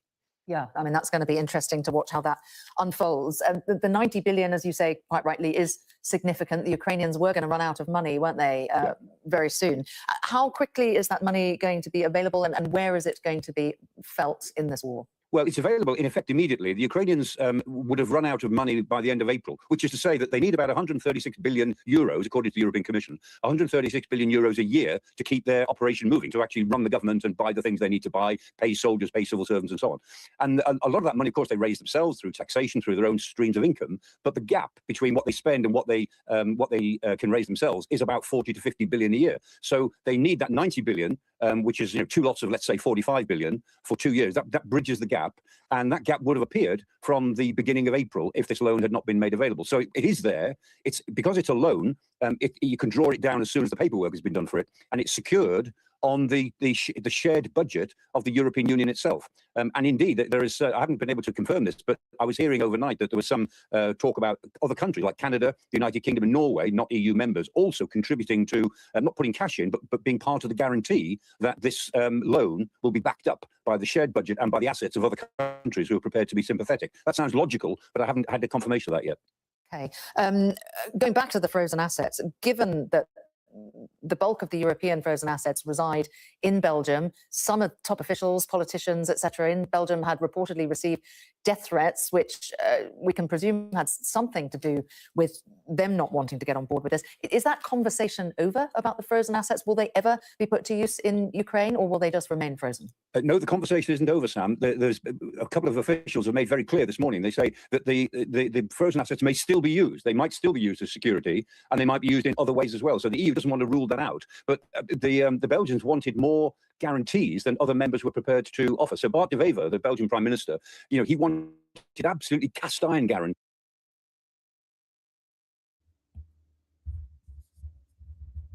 I'll be honest with you, Danny. Just whilst I'm waiting for the rest of my drying, or on to the next thing. I'll be honest with you. I do actually believe that you just so could be. Yeah, he has, hasn't he? And so is she. That's embarrassing as fuck. She's in here sending him kisses just to say, "Oh look, I'm still alive. Hello, my friend Pip." Totally forgot. Everyone was laughing at you, Helen.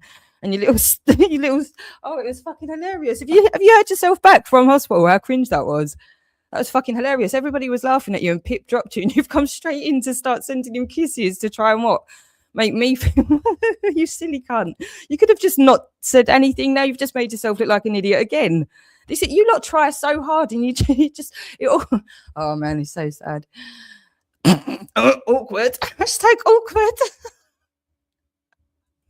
Just watch this unfold. Come on, Ellen. Oh, this is so sad, you bastards. Anyway, what was I saying? I'm a bit, and no, sorry, right. So this is what we're just gonna go to this point. This is what you're not intelligent whatsoever. So I do believe you are somebody that would have dedicated what was it, 10 years or so? No, was it that long to EastEnders? Again, I don't know if it is necessarily you. It's just fitting, isn't it? Just you seem like the sort of person, but you're not clever whatsoever, because these things that you keep saying, like I've just said to you over and over again, however many times with the police, and I've just actually had a test, haven't I? I've just actually had one. So that is, it's just the things that you're accusing me of, I can easily, to be a good, right, if you want to smear well, if you want to destroy somebody's reputation well, you have to be a bit more clever than that. Okay, because you've made it really obvious that you're lying. So what you've done is you've actually helped me, because you've made it obvious that I'm being targeted by people that are lying. If you were clever, you'd be coming up with things that were slightly believable or not easily provable to be lies. I mean, I shouldn't be teaching you how to fuck people over, but this is how badly you're failing at it. Do you see? Because everyone else can see. And this, again, leads me to think that you're just a very entitled character. You've been very protected and, you know, probably had your ego stroked far more than was warranted. OK, and now you're in this position of thinking that you're above people. You're above the law. You're above me, certainly. You're above. But you're not. You're an idiot. You're a fucking idiot. You're actually an idiot. Okay, and I don't care who you are. I don't care how much money you've got. I don't fucking care. Okay, at this point, I genuinely don't care. You're just around me. It makes no difference where you live, how much you've got in the bank, who you rock around with on the 5 minutes you might take off sometimes, but you don't. It doesn't matter. It just doesn't make any odds to me, does it? I'm in the same situation day in, day out with all of these characters. Boom, boom, boom, boom, boom, boom, boom. Abuse, abuse, abuse, abuse. And if I fucking dare go out into the wide world, fuck me sideways. Have you already been there? Scared the shit out of everyone. Do you know what I mean? So there's no point, is there? And it does have a psychological impact. It's called suicide trolling for a reason. Now, if you weren't aware that that's what you signed up for because Mandy put a shiny advert out there and it got emailed to you or something, so it must be legitimate. Like the government would never do that. Do you see? You're supposed to use discernment always, okay? Because if something seems a bit too good to be true, a bit too comfortable, okay, it probably is for a reason, okay? You're being exploited. If you're not actually checking out everything and being brave enough to check out everything, and if something's uncomfortable and you can't handle it, then you need to back the fuck off and let somebody else who can handle it deal with it. Okay, because what we've got is a bunch of fucking pussies running shit and not well whatsoever. And now they're trying to cover up all the mistakes. And there's so much like sexual deviancy just intermingled with everything at the moment. Nobody's doing what they're supposed to be doing. And everyone's just assuming that the law's gone away. And it hasn't. It's just the wrong people are in the fucking enforcement positions or have been. I think it's Trent. I think it is. But again, I just don't fucking care. I know what I'm doing. You're all around me, right? You're all around me 24/7, literally when I'm asleep. There's still enough of you here just leaving the shit and abuse for me to wake up to all the time. Okay, you're still scheming wherever you can get into in the real world. This has gone on. This has been recorded. We know this.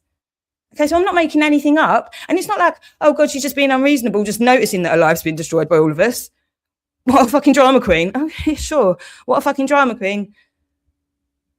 All this shit all day long about my children, about how ugly I am, about how useless I am, that I'm on cocaine. I'm not, and I can prove it. Doesn't matter, because you said so, yeah? Because the smear rats on the fucking internet said so, because that's what you are. You are an extension of the media, whether you know it or not in the roles. I suppose a lot of you that are left know exactly what the fuck you are. There's been a lot of fucking idiots, and there's still a lot of fucking idiots I can see with avatars I don't think are really overly involved in the more sinister side of all of this. They just got swept along with the fake celebrity and the narcissism and all of it, the gaming and it's all the things that you're not supposed to do. It's all the things that you're not supposed to do. It's not to say that you can't ever game, that you can't ever do this.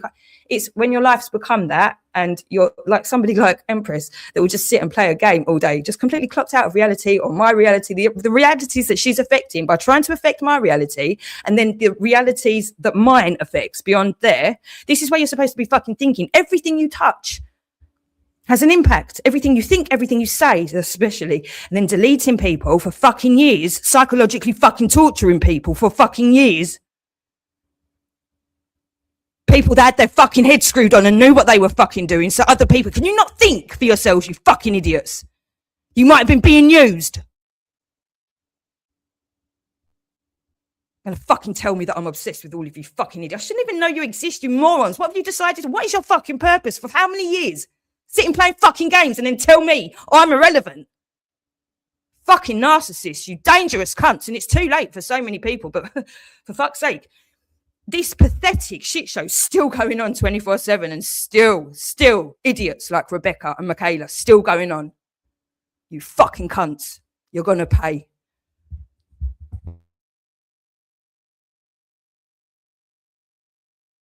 expertise from everybody.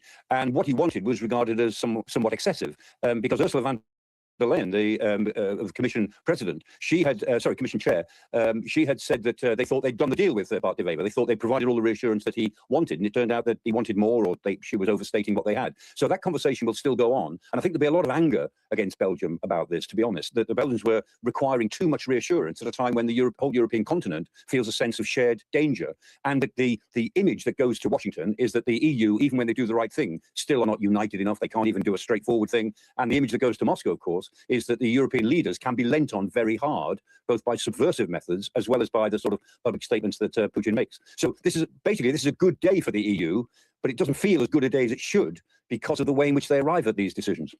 Yeah, okay. Michael, as ever, thank you. Now, the disappearance of Jay Slater was gold dust to online trolls. For weeks, people flooded social media with conspiracy theories about what had happened to the teenager who went missing on holiday in Tenerife. Now, those toxic posts just kept on coming, even after his body was found. And more than a year and a half later, people are still spouting hateful misinformation online. And now Jay's mum is fighting for new laws around harmful content to protect the families of other missing people.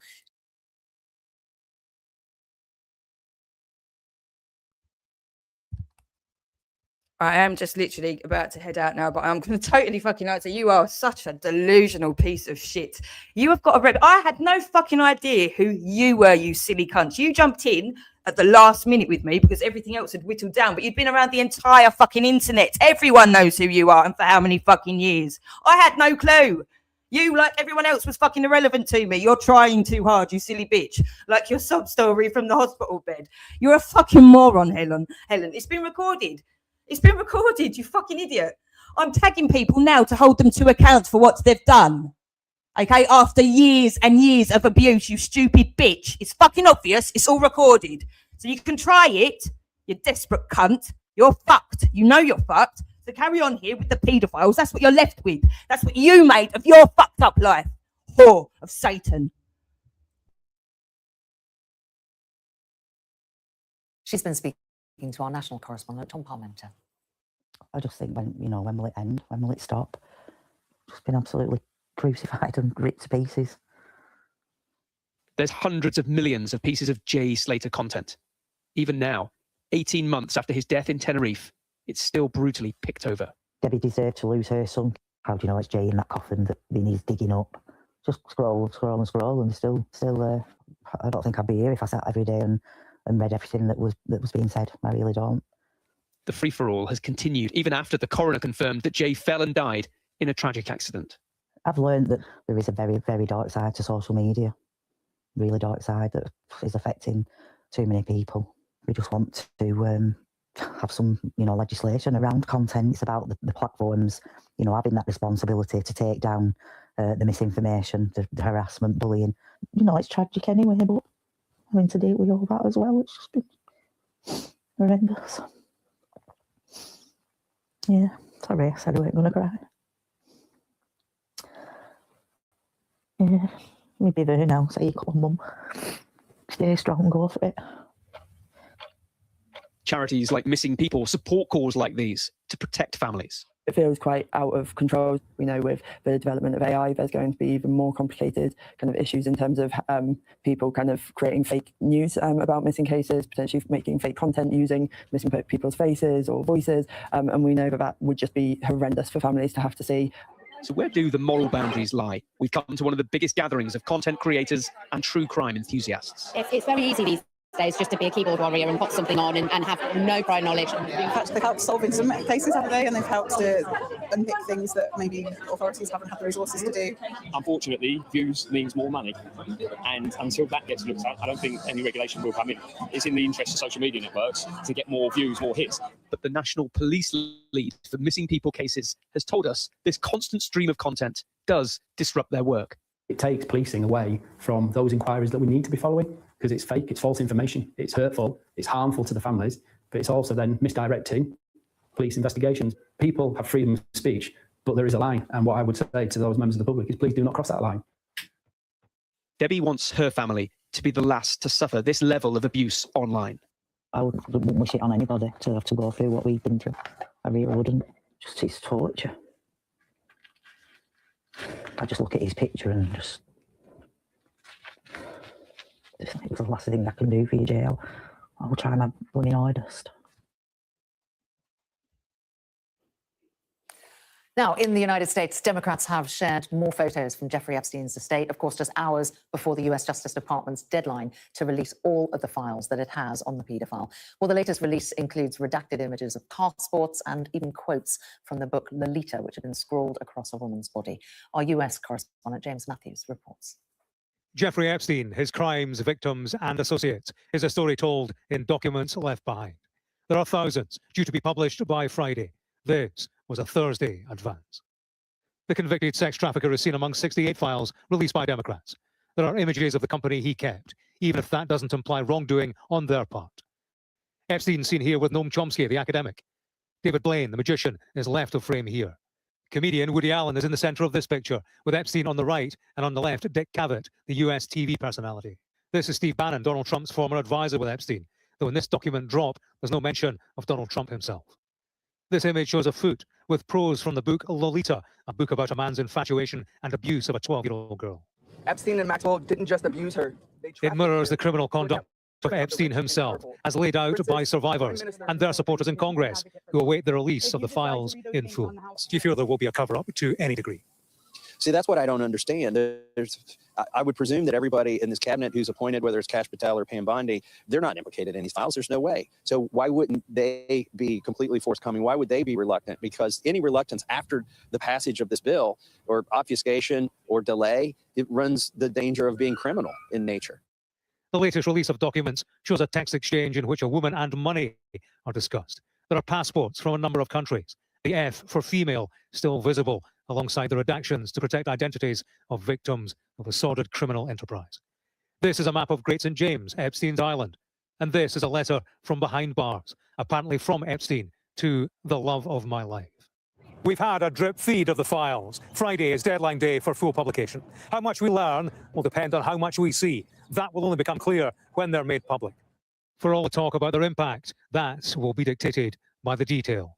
James Matthews, Sky News in Washington.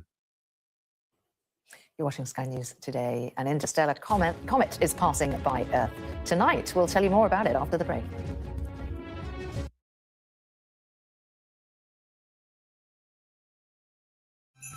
Right, ready? Yep. Yes. There's nothing in it. I'm furious about this joke. Brace yourself. What kind of music do elves enjoy? Rap. What does Christmas mean to you? Kids and chaos. Loved ones. Plenty of food and wine. To go home to Australia to be with my family. Christmas lion. The early starts quite a lot. Goodness. What do you call a snowman? I'm in bed because I'm not very well. I'm not very well. What are you doing? I don't give a fuck if you're not very well. You've never given a fuck if I'm very well. What is wrong with you? Why are you doing this? I'm warning you now. This is the fucking last warning you've got. Last warning? You've taken this offline, right? I've taken it offline. I've taken it offline. You've made videos using my children. You've used avatars of my flat, my dad, my mum, my allotment. You've gone for my car, everything. What the fuck are you talking about, you sick cunt? Do you want to listen to me or not? Oh, fair enough. Go on. Right, you decided to take this offline, right? No, I've not decided. You decided to come into my life. Don't fucking make some shit up. I don't know who you are, weird old man. Last warning? Last warning? If you mention my name, AJ's name, Sabina's name, you'll have a knock on the fucking door. I'm going to have a knock on the fucking door. By who? Leave Sabina, AJ, I didn't want to bring Sabina into it. They made out she's a solicitor and she's not, okay? I've been requested by law to report them for it because you have to use their name to check it. She said that she is a solicitor. She said that she's a solicitor. She said that her name is Sabina Wood. She said that. Herself said that. AJ then went on to tell the internet. He has control of her Facebook, has her driving license in his wallet. What the fuck is going on there? And she's not agreeing with him. Is this my fault? You lot all came after me. I don't know you people. Leave Sabina. I've not done anything to Sabina. She has proclaimed to be a solicitor and now it It doesn't marry up with what AJ has said online. You lot think it's fine to go down my Facebook accounts that I don't even have access to get things. You've taken my fucking children and made videos over it. You've put my shit out all over the place and you've got the fucking audacity to call me and tell me to leave you alone. You haven't even got the bollocks to have your number come up, you fucking melt. I have not touched Sabina. I will not. The law will deal with Sabina and you and AJ and Danny and anyone else you want to fucking try and threaten me with. I am not fucking scared of you cunts. You have been bringing her name up all the fucking time. You are fucking finished. You are fucking finished. Leave the woman. I have not done anything. You are phoning me from a withheld number. You are phoning me and threatening me. No, I'm not threatening. I'm just saying. You've just fucking said it's your last warning. How many times? Last warning for what? Last warning for what? I've not done a thing and I don't intend. I don't intend to do a thing. You fucking pricks harass me day in, day out. And you've fucking got the audacity to phone me. If you mention her name once fucking more, it will be coming to your fucking door. And you've just done it again. So you're threatening what is coming to my door? Or that. Wow. Fuck's sake. Oh, shit, man. Fuck's sake.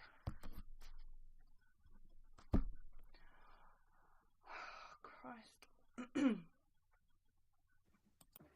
I've always wanted to work at McDonald's. Yeah, when you're a bully, you can say stupid shit like that. And it's like, oh, I always wanted to work at McDonald's. And shit like that, because you know you're never really gonna have to work there. It's just like gonna be something fun, isn't it? These times they don't even eat McDonald's much less. Hello? Oh, not everyone can afford to go to the IVAville, eh? Hey.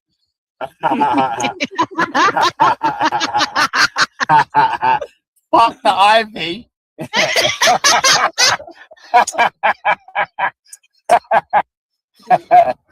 My fucking with my fucking bumper clout, food bank, beans on toast and that. Talking about. How you mean? Fuck the Ivy, because I'm going to the food bank beat. Yeah, that's me daddy. Yo.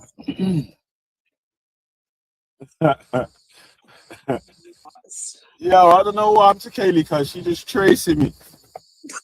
She fucking like her name's Tracy Ann. I'm like, what happened to this fucking black teeth rat?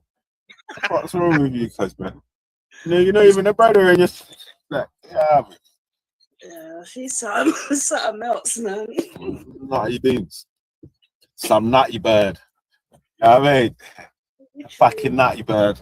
Nutty bird. That bird. All this dude all over fucking YouTube, all over YouTube and that. Oh, she's left me alone, thank God.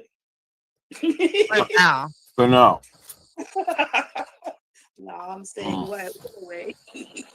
I've been ignoring her for weeks and she's still at me. Imagine. Yo. Bad people keep getting this basic channel back there. And then you might think, oh, that was not at me for a week. Next thing you know, 4 subscribers at you. You're fucked. Nuts. You're fucked. Apologies. You're a nuts.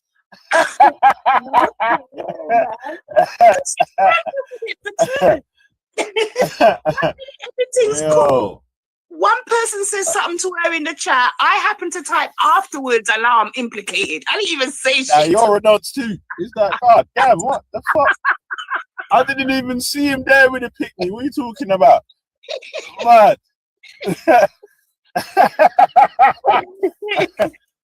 These times now, yeah, you're calling man a nonce now. These times now, you want to check out Jake's history, yeah, and his internet history and all them sort of shits there. Yeah. You know, Babs contacted the orphanage. The what orphanage? Oh my god. The orphanage, yeah. Wait, fill me. What does that mean? So, this, according to people, they are an ambassador to a particular orphanage, and Babs has messaged the orphanage.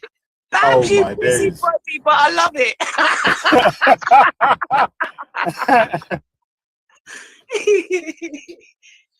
And what happens? Bro, fall down, meltdown. Imagine down. Like what the letters. And she said that she was an ambassador. I said, are you freaking kidding me? You're a liar. You're a liar. Currently, according to the messages, Babs has informed this that Kaylee is a scammer.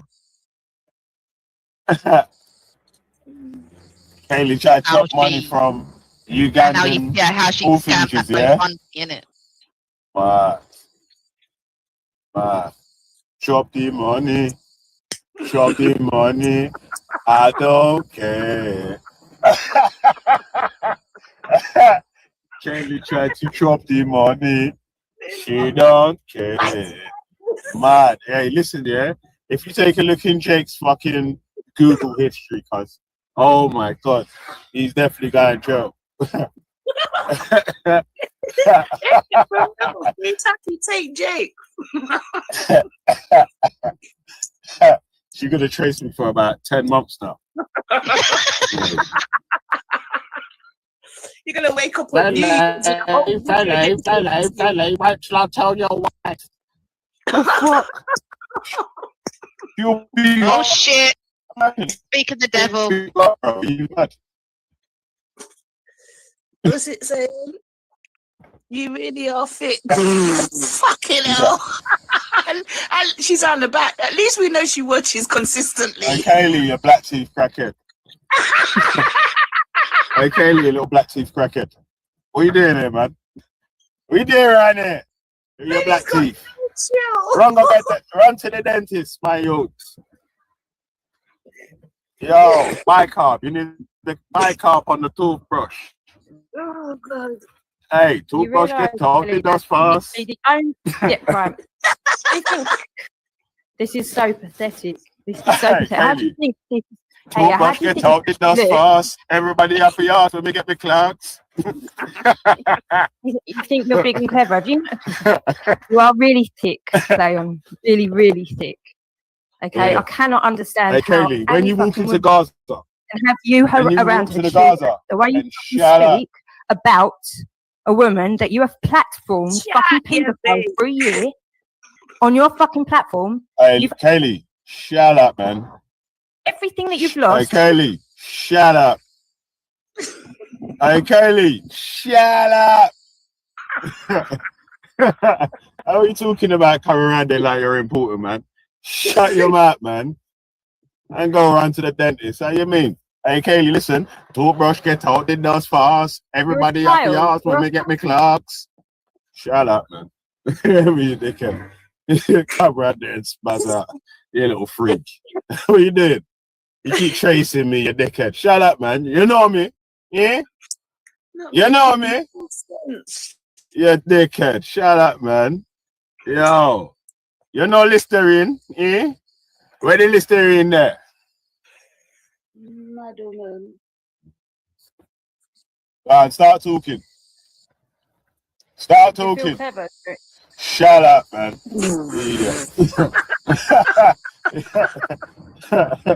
You're fucked.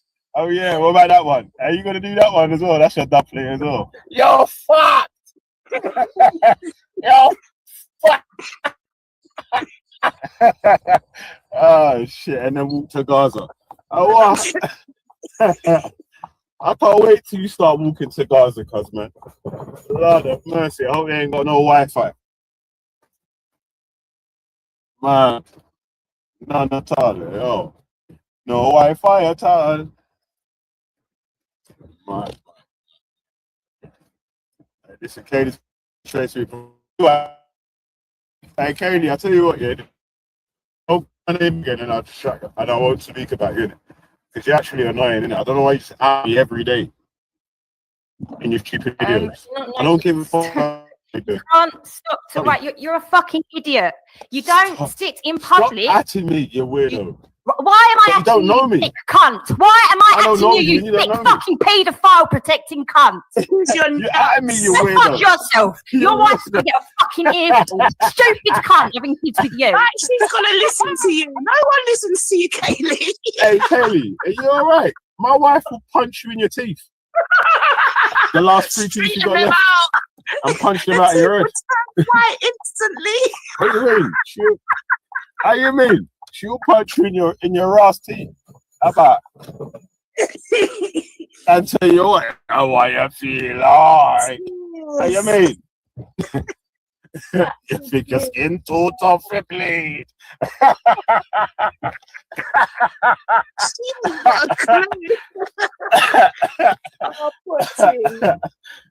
Oh man, dude, you mad? You must be bonkers, cuz. I don't know how you think you're talking to, cuz. Yo, imagine your wife sitting indoors, yeah. Some fucking natty beans just runs up and starts talking about, yeah, you're fucked. Bullshit. What are you gonna do? I'm still gonna punch her in the eye, innit? Like, oof. You idiot. Shut up, man. But I would advise you not to do that. That's what I would advise you. I would advise you stay in your yard. Drink water and mind your business. Alright? Use the toothbrush to get out the dust fast. Mad. Oh, the scientific said I ain't involved. I didn't want Yeah, I don't know why he's wrong, because he's been getting it as well. Like, she's plastering his picture all over the shop. You're fucked. Kaylee, shut up, man. You're an idiot. You're an actual spaz. It's like you think you could do. You see most of you spazzy cunts on YouTube. Yeah, if you was doing the shit that you was doing, and we lived on the same road, but I'll come to your house and just slap the shit out of you, bro. You're talking about you couldn't do this. If we lived on the same stuff that road, you're doing. you know, every Weirdos, morning man. they'd be hailing you up. They'd be waiting for you just to get in your van with a hot coffee for you. All right, mate. My wife's talking full English, like they're kissing your ass like nothing. That's me. Man. And the idiots, bro. Just dealing with that dumb spazzy shit, man. Yeah, me. Just leave me alone. I mean, we're going to have to start really drawing in on the fucking ego and what a problem it is. I mean, listen to the fucking ego and Sosa kissing his ego, kissing the ass of his ego. It's just fucking repulsive. I don't do starstruck or celebrity on offline anywhere. It just makes me feel fucking sick. They're assuming because he was the fucking idiot that was the host for the paedophiles for the longest. He was successful for so long on YouTube, so he was a celebrity then, and people would be giving them fucking breakfast and hot coffee and everything to get in his. What a fucking delusional pair of cunts these wankers are. And listen to this. He'll then go on to say, "Who the fuck is she?" As if anyone would be looking. The fucking lies of these egotistical pieces of shit. Thanks to these cunts and this behaviour and many more like them the world over, not just these fucking idiots on YouTube, but people behaving just like this, the world's gone to shit and lots of children are dead. There's no point in getting angry at me for pointing it out. You disgusting cretins are going to be studied for the rest of fucking time. You better repent.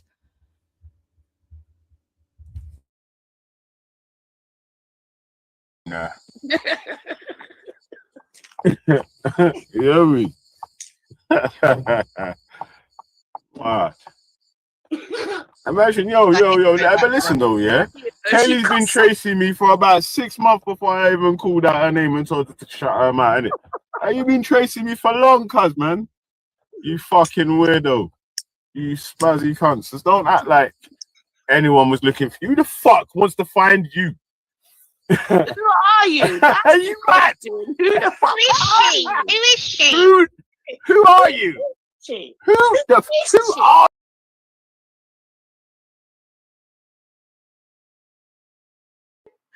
I'll just go with the flow over here. Hello? Right, is you? Hello? Hi, Hear Flo, me? you alright? You hear me, yeah? Well, go on. What are you saying? Yeah, I'm good.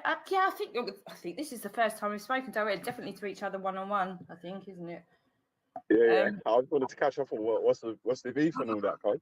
Man, this is such a long story. This goes back years now. See, I don't know if you can kind of grasp the vibe in the chat right here. You see these blokes. See, I don't know how much you know about some of these characters. I've kind of had to figure out as I've gone along. But there's a group of these people have been trolling me for years. And it seems to have stemmed from, well, it has stemmed from a certain situation. But the thing is, they run around as though I'm talking about it all the time and I'm not, because they're trying to cover something up. But they've made such a mess of it. Well, so they also make shoes of the skin, of the baby's skin. They've got a special tool and they put it in the skin, and like in the baby's skin, and then they take it off.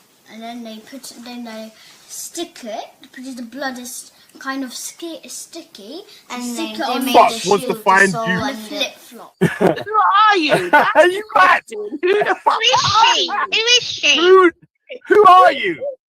Who are you? Where did she come from? Where did you come from? No one's looking for you, cuz. Are you mad? Are you crazy? Yo, these sounds, yo. We're asking Jake to take you. Please, Jake. Take your girl and fuck off. You know what I mean? Please, Jake, just take your girl and fuck off. Back home. Don't come back here again. Yo, Babs is funny, you know. I saw her cussing someone. It was Zara. I couldn't even time none of them out. It was hilarious. Babs is funny, you know. I swear that, yeah. But she's actually. I've never been angry with Babs before, but she always gets angry with me still. But I just wind her up a little bit, innit? Like, because she's actually quite funny still. She gets raging, innit? But it's never really to be malicious, though. You know what I mean? Like, don't actually really want to hurt her. It's just to get on her nerves. Wind her up a little bit. But I think she knows that still, to be fair. I think she just gets carried away with other people. When other people join the argument, she just loses it. But deep down, I 5 years footage on news lot. Who are these 20 special There's children? Millie, she's a brown girl. Millie who? Millie Cowell. Millie Cow? Yes. Okay. So how do you know she's one of the 20 special children? Because I know because she comes in, they do sex to her, mostly. Who's they? Who's they? The teachers, the parents, the staff. Every single teacher or specific teachers? No, every single. The whole school does it. The whole school, and we got our own church too. So because they do that, because after as I said, we kill babies, we drink their blood, we eat them. Okay. But then after we so the social services who are in it, they go to families or. Why? Why do we never believe them?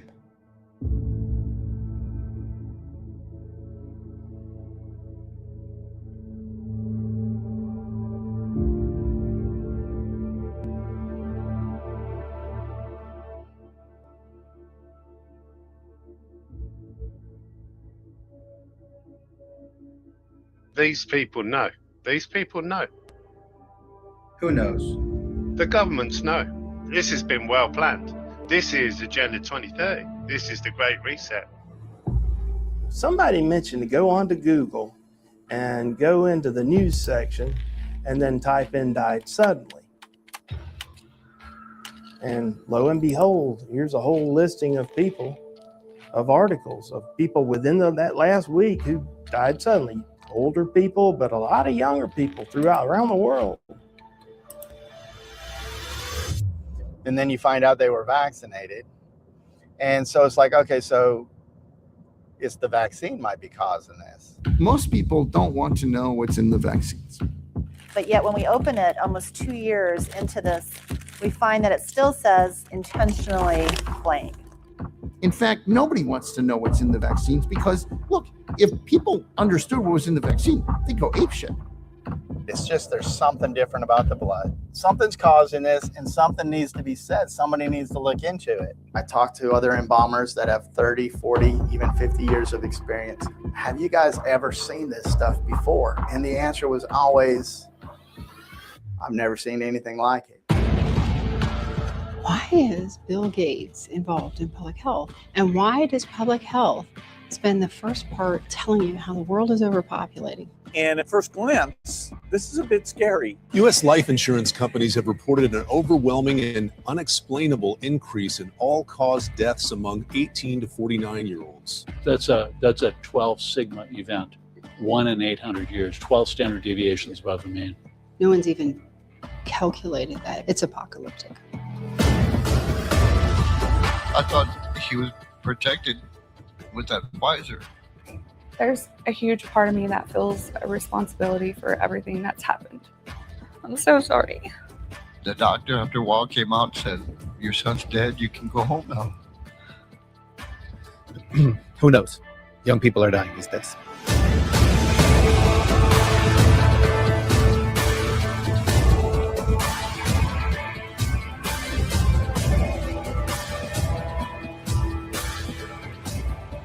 I said to Mr. Hirschman, this is different. This isn't normal. Is it? And he said, absolutely not. The dead can't speak for themselves, so therefore I have to speak for them. We're connecting dots here. You know, there's no way that that type of obstruction would not cause stroke, heart failure. My sister died. She was 58, and she died suddenly on Friday of a heart attack. They will do with you what they feel like doing to you. It's the new bullet. It's the new missile. It's the new form of warfare.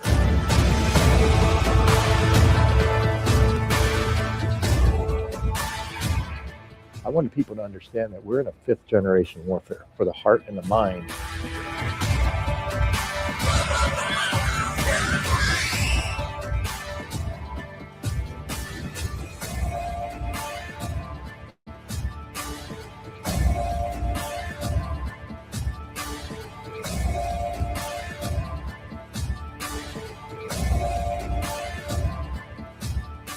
This is the greatest orchestrated die-off in the history of the world.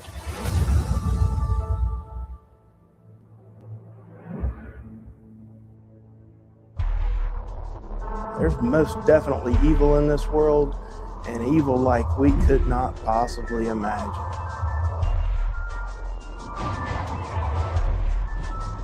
What's going on? Has this happened before? We have to get out of here. We have to get out of here.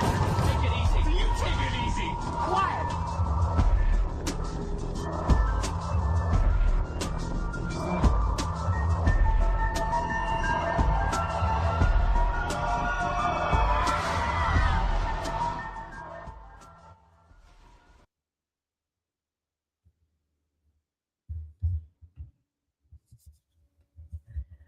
But what we have to do, unfortunately for a lot of you lot here, Cleon Millward from Greenwich knew 100% well that he wasn't allowed to speak about COVID. So he knew that he was making money, getting his perks and his popularity and his disgusting, misogynistic, horrible. It was the most depraved. I'm so glad that that place just isn't really doing anything anymore. It was disgusting. He was warned. He was told about everything. He knew that he was covering up. By not talking about something, you know you're covering it up. Now, lots of children are dead, Cleon Millward. Probably lots of your own friends and family have had something that's harmed them, if not killed them, and you took perks knowing that you were covering it up, along with lots of other people, like most of the doctors now at this point, because they took lots of money for it. But the evidence is all there. That's what's happened. It's not, but so many people were involved. Lots of the government, they were partying and all. It was a really big deal. But you knew you were covering it up. Now, what do you think the parents of dead children are going to think about you, Cleon Millward, knowing that not only did you torture me along with all these paedophiles and other criminals that were covering up other crimes that you were taking the perks for being the host of? Not only were you doing that, the rest of the world then went to shit because the people that needed to be heard were silenced, abused, killed, sectioned. And you lot enjoyed it and took perks for it. So lots of dead children around the world are literally directly thanks to you lot here that worked on behalf of these interests, okay, and got paid and got perks. And that's just as straightforward as it is. And you're on record admitting over and over again, your conversations with each other, all of these factors, you know you're not allowed to talk about. At that point, you're taking money to cover something up. It's as simple as that. So this is a huge criminal network that you've been complicit in willingly and taken lots of money and engaged in the most disgusting, horrific, individualized abuse. You can't even just say that, oh, I didn't see that going on over there, so it wasn't that. You literally engaged directly, as we've just seen, for your own fucking sadistic kicks, you sick cunt. So I don't know how you're going to explain this to your family, to the washing machine humper and your kids. I really don't know how you're going to explain this one, but you knew that you were fucking over the entire planet for your gig here on YouTube. And what have you got to show for it, you dumb fuck?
Where did MK Ultra go?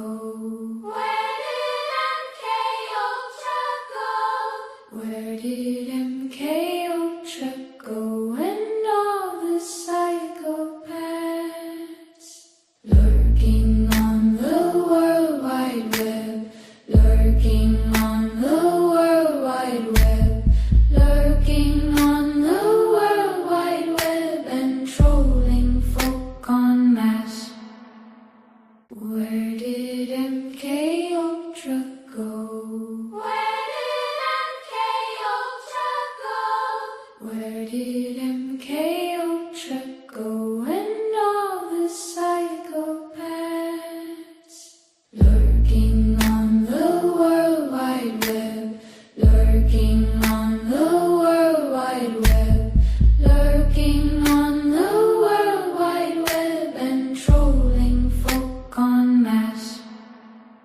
Where did MK Ultra go? Where did MK Ultra go? Where did MK Ultra go? And all the psychopaths lurking on the World Wide Web, lurking on the World Wide Web, lurking on the World Wide Web and trolling folk en masse. Where did MK Ultra go? Where did MK Ultra go? Where did MK Ultra go? And all the psychopaths lurking on the World Wide Web, lurking on the World Wide Web, lurking on the World Wide Web and trolling folk en masse. Where did MK Ultra go? Where did MK Ultra go? Where did MK Ultra go? And all the psychopaths lurking on the World Wide Web, lurking on the World Wide Web. All you have between your ears is a puddle of smack melted brain cells and a few of Nobby's super swimmers still looking for the way out, for fear of landing in an egg of yours and condemning the world to whatever monstrosity came from that magic spark. Yes! She actually fucking read it out herself! Wow. For one, I'm actually past the age of having eggs. For two, yeah, I'm not even going into it, but yeah. Oh, thank you, Jesus. You can't talk about eggs, Katie, because your womb had 3, and you brought them out into the world, and you gave them up for YouTube. Did I? So go fuck yourself. I'm a fucking brilliant mother and a brilliant nan. Well, I always say there's no perfect parent and no perfect kid. There's certainly not, is there, 2 times 8? MK Ultra go? Where did MK Ultra go? And all the psychopaths lurking on the World Wide Web, lurking on the World Wide Web, lurking on the World Wide Web and trolling folk en masse. Where did MK Ultra go? Where did MK Ultra go? Where did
Where did MK Ultra go and all the psychopaths?